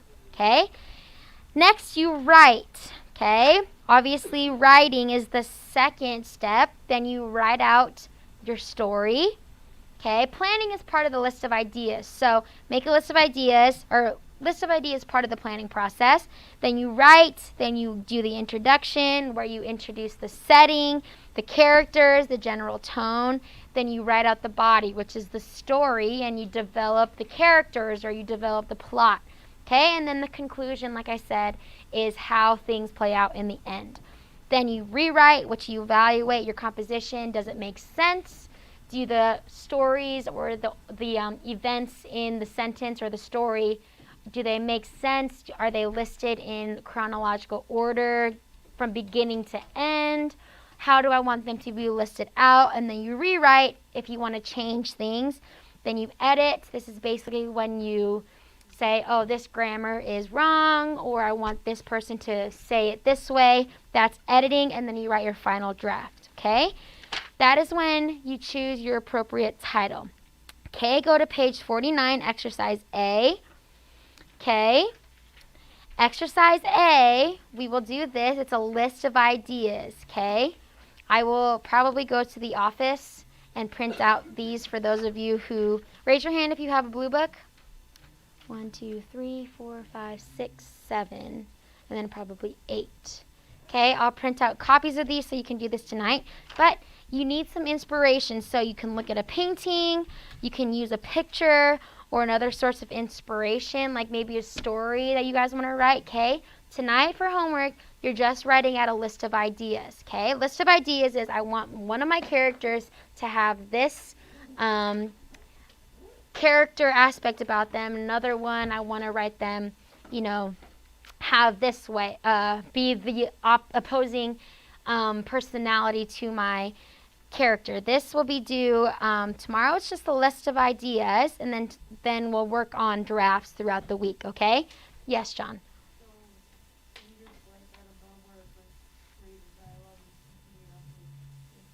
Page 49, exercise A. Okay? So if you guys want to write a story, okay, about maybe a basketball team, or maybe superheroes, or something that you guys are making up. Okay, tonight is just a list of ideas. Okay, it's not that hard. You're basically saying, oh, maybe my superhero will have this power, and then he is smart, and then I'll have my villain, maybe they're funny, okay, but they're maybe stupid or dumb. Like I think of maybe in Phineas and Ferb. Have you guys seen Phineas and Ferb? How the professor is like he's a genius, but sometimes he's like really stupid and he's funny. Okay, but you know what I mean though? So like different character traits to a villain, or maybe a different character traits to an opposing team. Okay, that is tonight.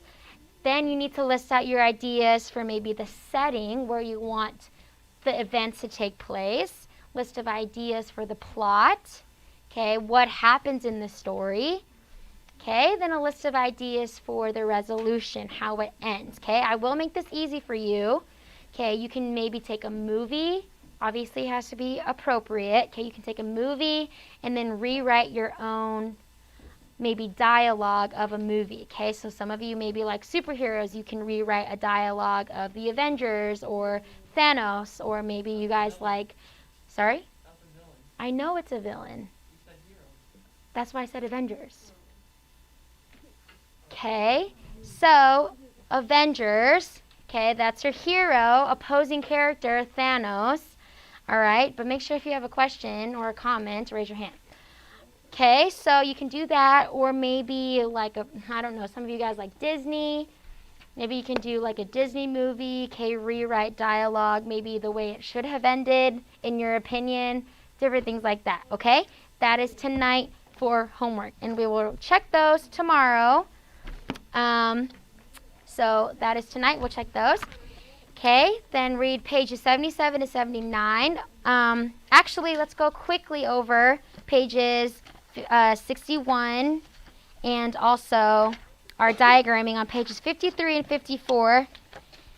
Okay, diagramming really quickly. Shh.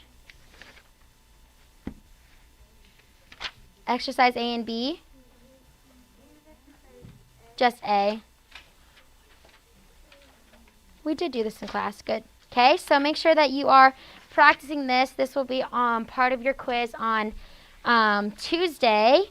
Okay, but for homework, pages 54. Okay. I actually just do number 1 on B and C. Write one sentence and diagram it. Okay? Simple. One sentence on page 54. Exercise B, you're supposed to write number 1, a declarative sentence having an interrupted verb phrase. So basically have a verb and maybe an adjective, so cannot drive. Okay, that is one declarative sentence having an interrupted verb phrase. Or you can do an inverted sentence, or you can do an imperative sentence, or an interrogative sentence, or a sentence beginning with there and an exclamatory sentence. So choose one of those. Okay, write out the sentence in exercise B, and then diagram it in exercise C. For those of you in this book, same thing. Okay, write out a sentence, one of the following sentences in the directions. Okay, then diagram that in exercise C. Then we'll go over our different kinds of sentences tomorrow. Yes, Jose.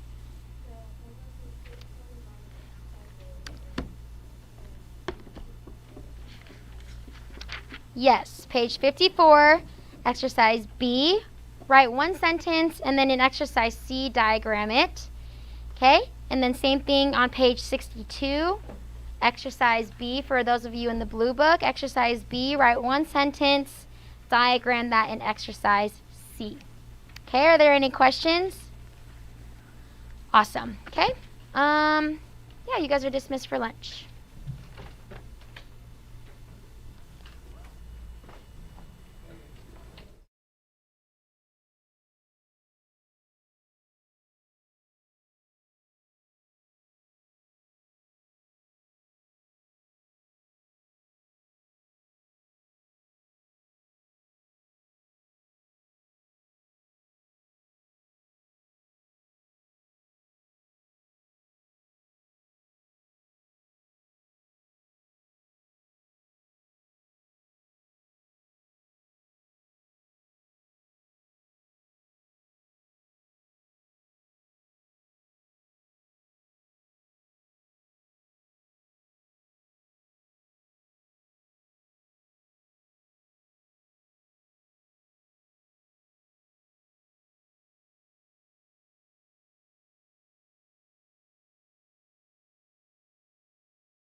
All right, welcome to pre-algebra. Whoops, let's turn this down.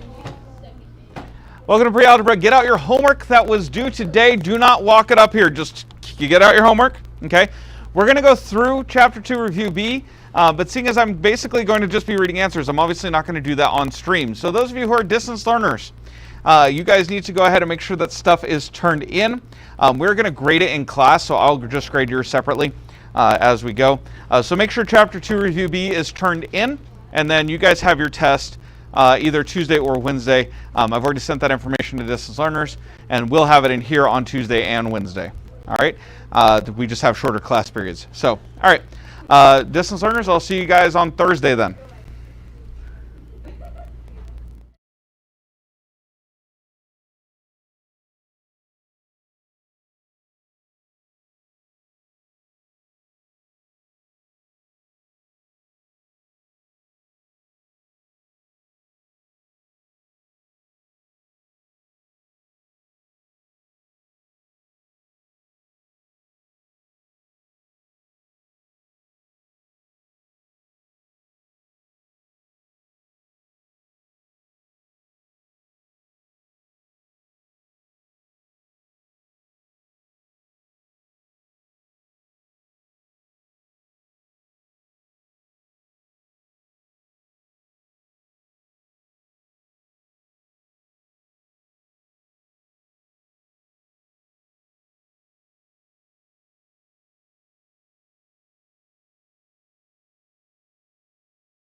Hello.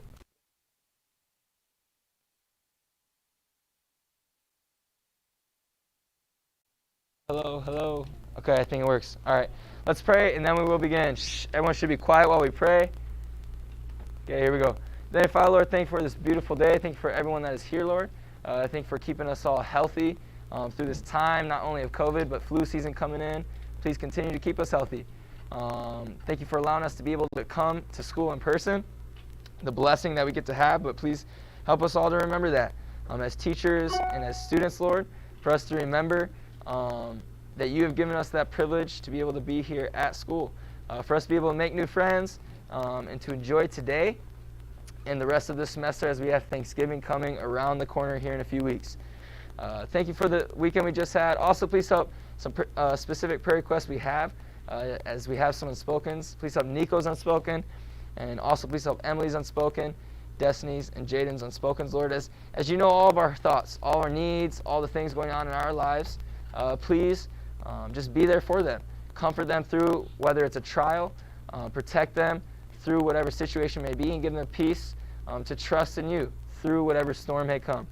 Please help this class and help this week of school for us to have another great week.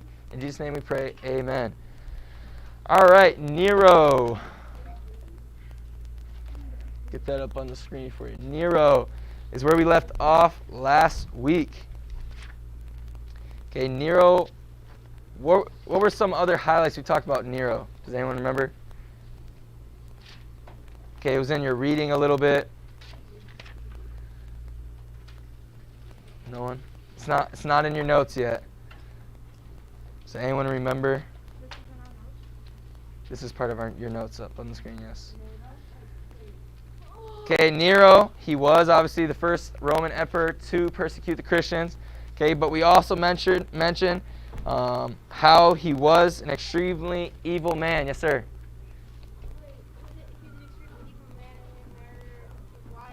Yes. Yes, we finished off saying how he is evil. Okay, obviously persecuting Christians and many other people. Okay, but he also murdered his wife, his adopted brother, and his own mother. Okay, he was also, again, the first Roman emperor to persecute the Christians. In AD 64, a fire destroyed over half of the city of Rome.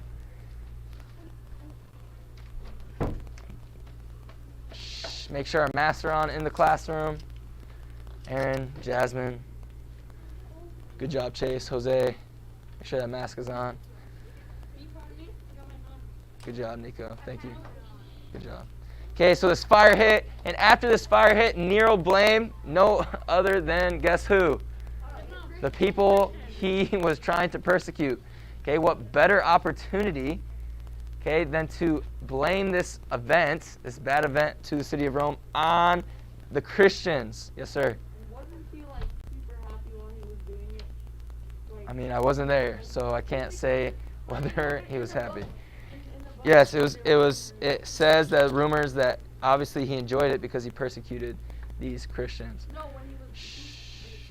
there was rumors that he burned. Oh, yes, we're getting there. We're getting there.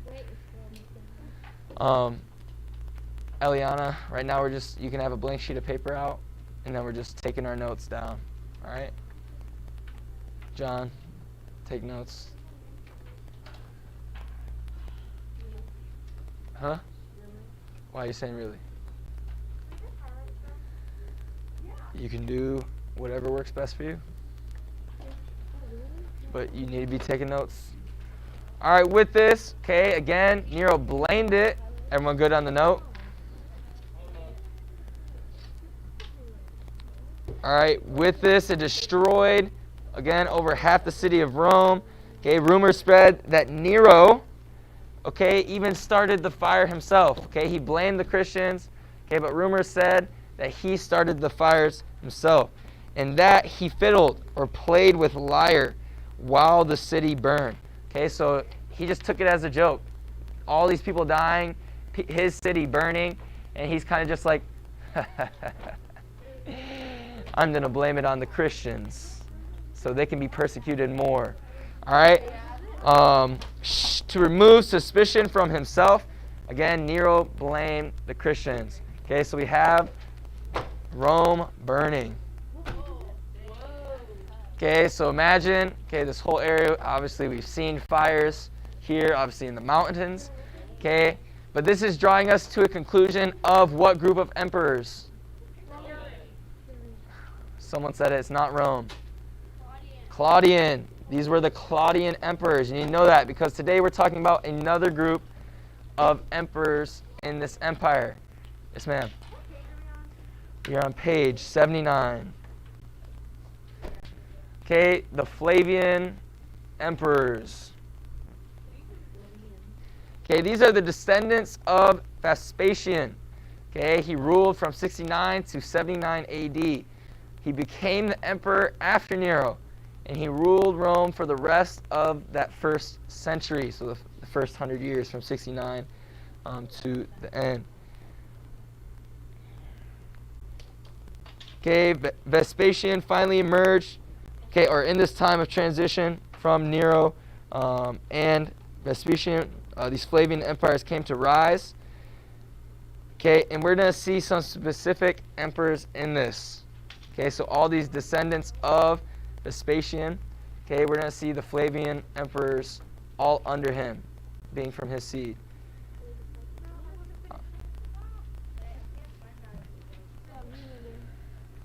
Okay, not everything's directly from the book, but most of it is.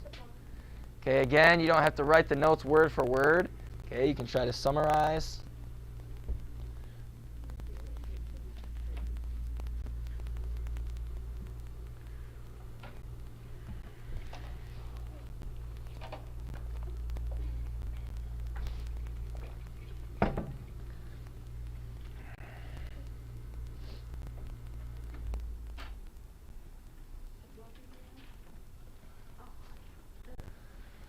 Okay, so we have some of the rulers. Okay, obviously they're on the bottom. Vespasian, Titus. Huh? He does. He does. Yeah, who are you to judge? What did I say? Take the tape off. Shh. All right, so we have the first, which is the son of Vespasian. Okay, he started this Flavian emperors. Okay, but the first one after Vespasian, and these people would rule all the way for the rest of the first century. Okay, we have Titus. Yes, sir.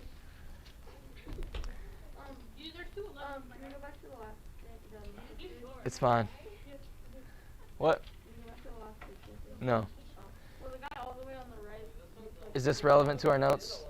Then no. Then quiet. Then quiet. Okay, Titus ruled from 79 to 81 AD, so just a few years. Question back there? Question? I think the numbers are off a little bit. I apologize. Okay, this is the son of Vespasian who captured Jerusalem and destroyed the temple in AD 70. Titus is the one who succeeded his father Vespasian as emperor and ruled for these 2-3 years. At the beginning of his reign, in the summer of AD 79, okay, this mountain, Mount Vesuvius. Is everyone good on this? I'm giving you guys time. Shh. John. Now you're in the chase zone. Shh. Across the merits. Shh. Not yet. Okay, we're all good on this one? Okay, Mount Vesuvius. This was under Titus. Okay, it is a volcano that erupted in AD 79. Okay, from its eruption, it buried or burying the city of Pompeii, which we had about in our notes and in your reading, and 2 other southern Italian towns in lava and ash. This is Mount Vesuvius.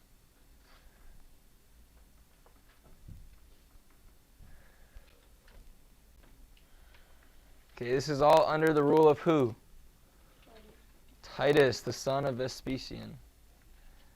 Did he do anything about it? I mean, what can you do, John? It's lava.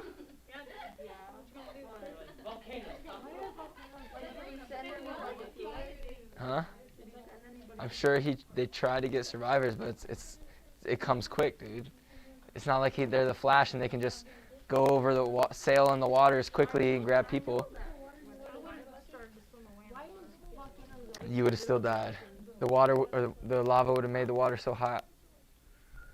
And you're swimming into a sea. You can't just be treading water in a sea. Okay, so we see this is going to lead us to the next ruler in this Flavian Emperor period.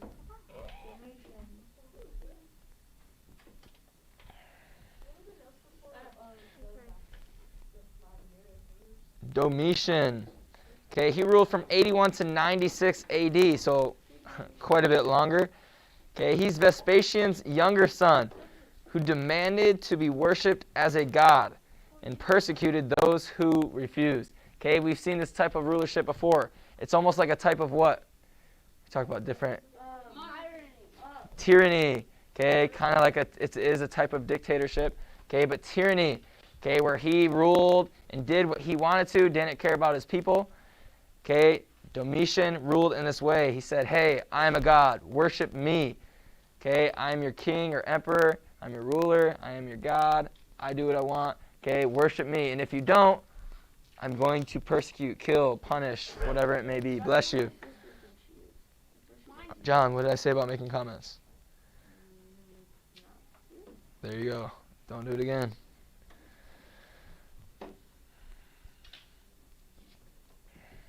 Okay, by the end of the 2nd century, AD, there were Christians in every province of the Roman Empire and beyond.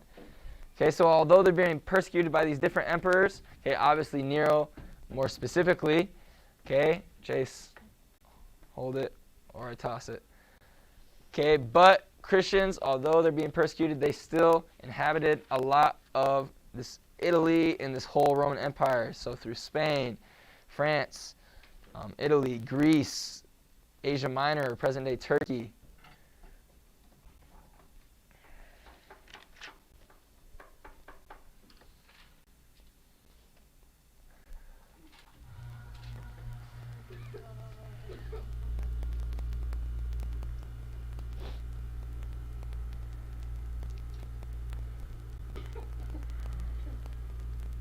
You good? Okay, the Roman Empire generally tolerated these differing views. Okay, obviously there's a lot of Christians. Okay, they tolerated it, and as long as the people also recognized the emperor as a god. Okay, but obviously Christians would not recognize the emperor as a god. Okay, it makes sense. They only recognize who? The one true God as God. Okay, and with this, okay, the Roman emperors continued to insist that they were gods. Okay, then further conflict between Rome and Christianity could not be avoided, because obviously the Christians only believe in the one true God, and then these Romans believe who is their God? The emperor or whoever the ruler is. Okay, this would create conflict. Okay, and we're going to see that happen. Okay, but this is like that area of the Roman Empire of where the Christians were scattered abroad through Carthage, Spain, all these areas. Okay, so we're going to see 2 centuries and more of persecution of the Christians. Okay, by the end of the 2nd century AD, there were Christians in every province of the Roman Empire, as we've mentioned. Okay, and we see how many people were converted through this, we do not know. But it has been estimated that by the close of the 3rd century, half the population of the Roman Empire were professing Christians. Okay, so we see this conflict of good emperors, okay, versus Christ or God. Okay, from AD 96 to 180, okay, the so-called good emperors, there were 5 of them. Okay, they ruled from this time. They were selected for their intelligence and ability, and were specially trained to be emperors. Okay, of them, that does not sound right. It's probably a typo, I'm sorry. 3 of them, yeah, you're probably right. Maybe. I apologize. 3 of them persecuted the Christians. Okay, these so-called good emperors. Okay, maybe they didn't persecute as much, but 3 of them still did persecute Christians. And we're going to see a way that they did this. Okay, during his days as emperor, okay, talking about, oh sorry, too far. Okay, these men, Rome's best, dared to contest Christ for the title of Savior, these Roman emperors.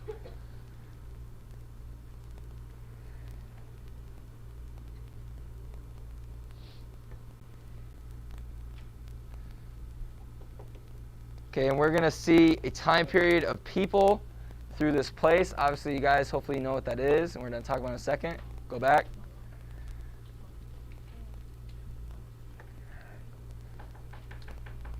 John, stop.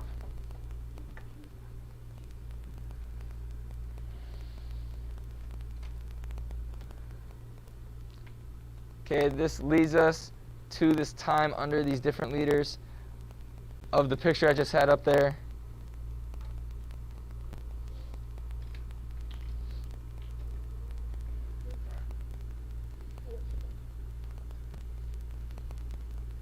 Throw it away, Chase. Nico, Aaron, what's going on back there? Okay, it's going to lead the time of the Colosseum.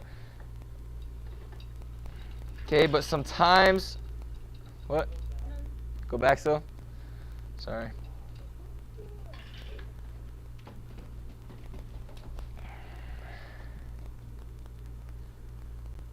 You guys are doing a little bit better today. Probably have notes for you tomorrow if you continue to be quiet.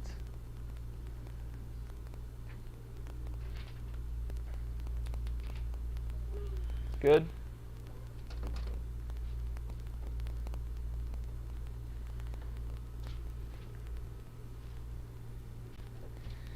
Get those hands ready for the next slide.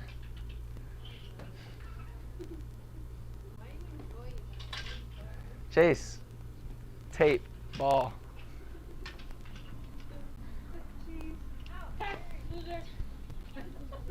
Nico, quiet. Okay, this is at least the time of these different leaders. Okay, you don't have to write down all the notes within it. Okay, just write down the things that are bold. So just the 3 names. You just need the 3 names. Yes, ma'am.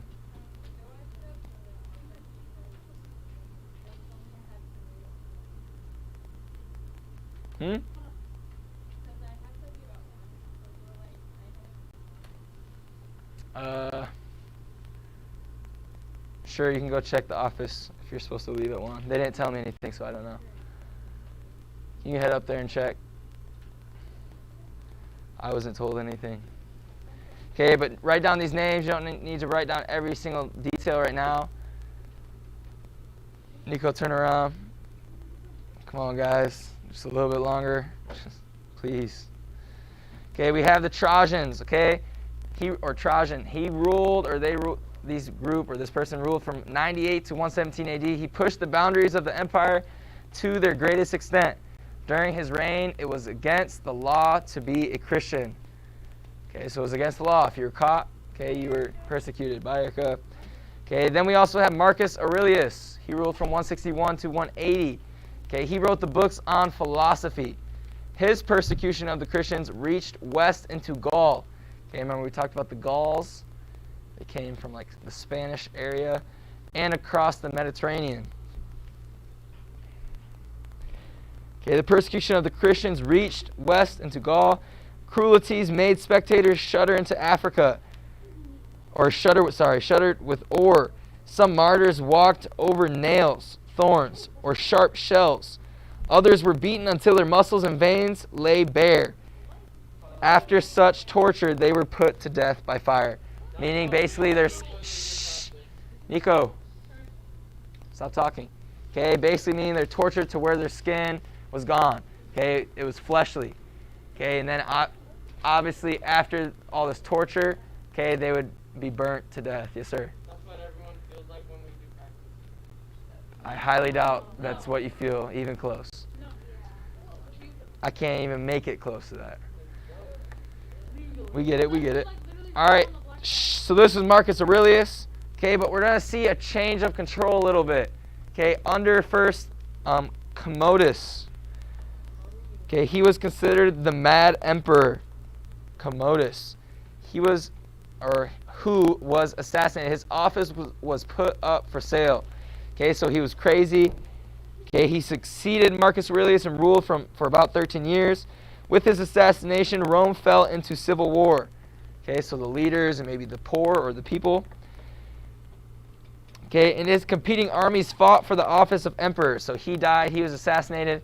So his war generals or leaders, okay, they kind of wanted to become the rulers. Okay, but obviously not everyone want that, so they caused a civil war. On one occasion, troops, okay, held the city of Rome and put the office of emperor up for sale.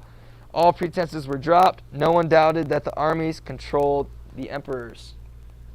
So basically saying, what controls people? If armies control, that means what controls? What does the army show? Strength, power. Okay, that is what ruled. Strength and power. Okay, this is going to lead us to Severus and the vicious persecution of him. The general Septimius Severus. Okay, he ruled from 193 to 211 AD. He was the first, or was at first friendly towards Christians. Okay, we see this change of rule. After Commodus, he was assassinated. We see a little bit change of rule. Okay, then in 202, so about 9 years after he started ruling, okay, he then commanded in 202 to no one could become a Christian, and he began a vicious persecution. Okay, so his first 9 years, he said, hey, okay, I'm going to be friendly to these Christians. Okay, we're going to change the culture a little bit. But then after his first 9 years, okay, his last 9 years, the back end of his reign, he went back to that, hey, you can't be a Christian. If you are, you're going to be persecuted. Okay, we also have Maximus Thrax. Okay, the descendants of Septimius Severus occupied the emperor's throne until 235. Okay, so obviously he finished his reign in 211. Okay, but maybe his sons or people like that to 235 AD. Throughout this period, the Senate was completely ignored while the army was enlarged. Remember, because power showed strength, power ruled. Okay, more than ever, the Roman government rested on a foundation of force and violence. Soldiers murdered the last 7 emperors in 235. During the next 50 years of civil war, 26 different men claimed the emperor title.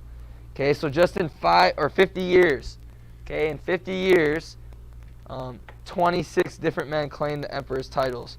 Okay, and nearly all were murdered. Okay, so this new man would come to rise, okay, through force. Okay, but then people wouldn't like him, so they see this process of assassination. So, hey, let's kill him, throw him out. Okay, new person. All right, don't like him, kill him, throw him out. Okay, and just this long process over 50 years, 26 different men ruling. But this is going to lead us to the end of some persecution under Maximus Thrax. From 235 to 250 AD, except for one brief period, the persecution of Christians nearly ceased. The exception was under the emperor Maximinus Thrax, who ruled for only 4 years, from 235 to 238. Okay, persecution of Christians nearly ceased. Okay, so for those 4 years, there's a little peace for Christians.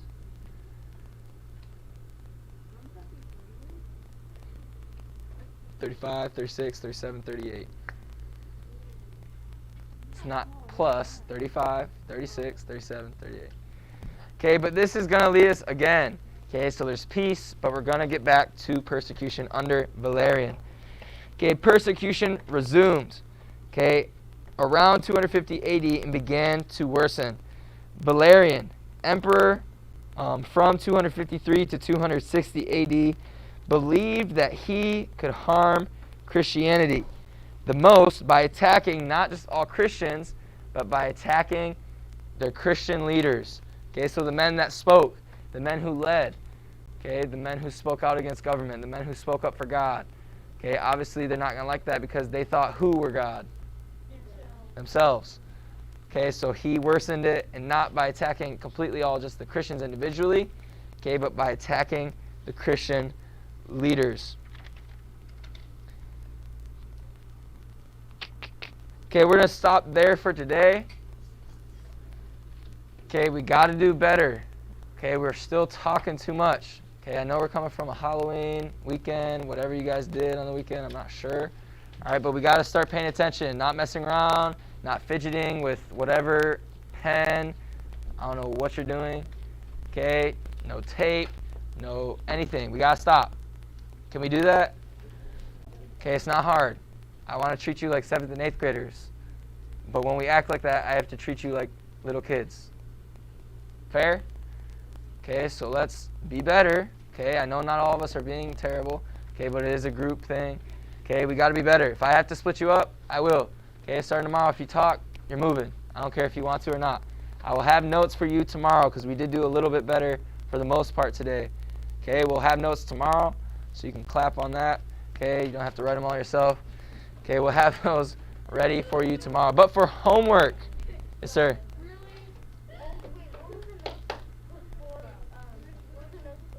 I'll get you the handout notes tomorrow.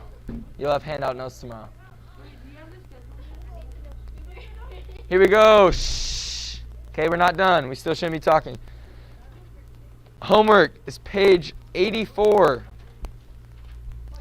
Page 84. Questions 1 through 6. All. It's only, guys, it's not that many questions. 1 through 6, all. Page 84, questions 1 through 6, all. You still have about 5 minutes to work on that. Okay, I don't want you talking. Okay, you're using your time wisely now. Okay, distant learners, let me know if you need anything. Mia, you've been doing pretty good turning in everything. Just keep on doing the good work. If you have any questions, let me know, and we'll see you tomorrow.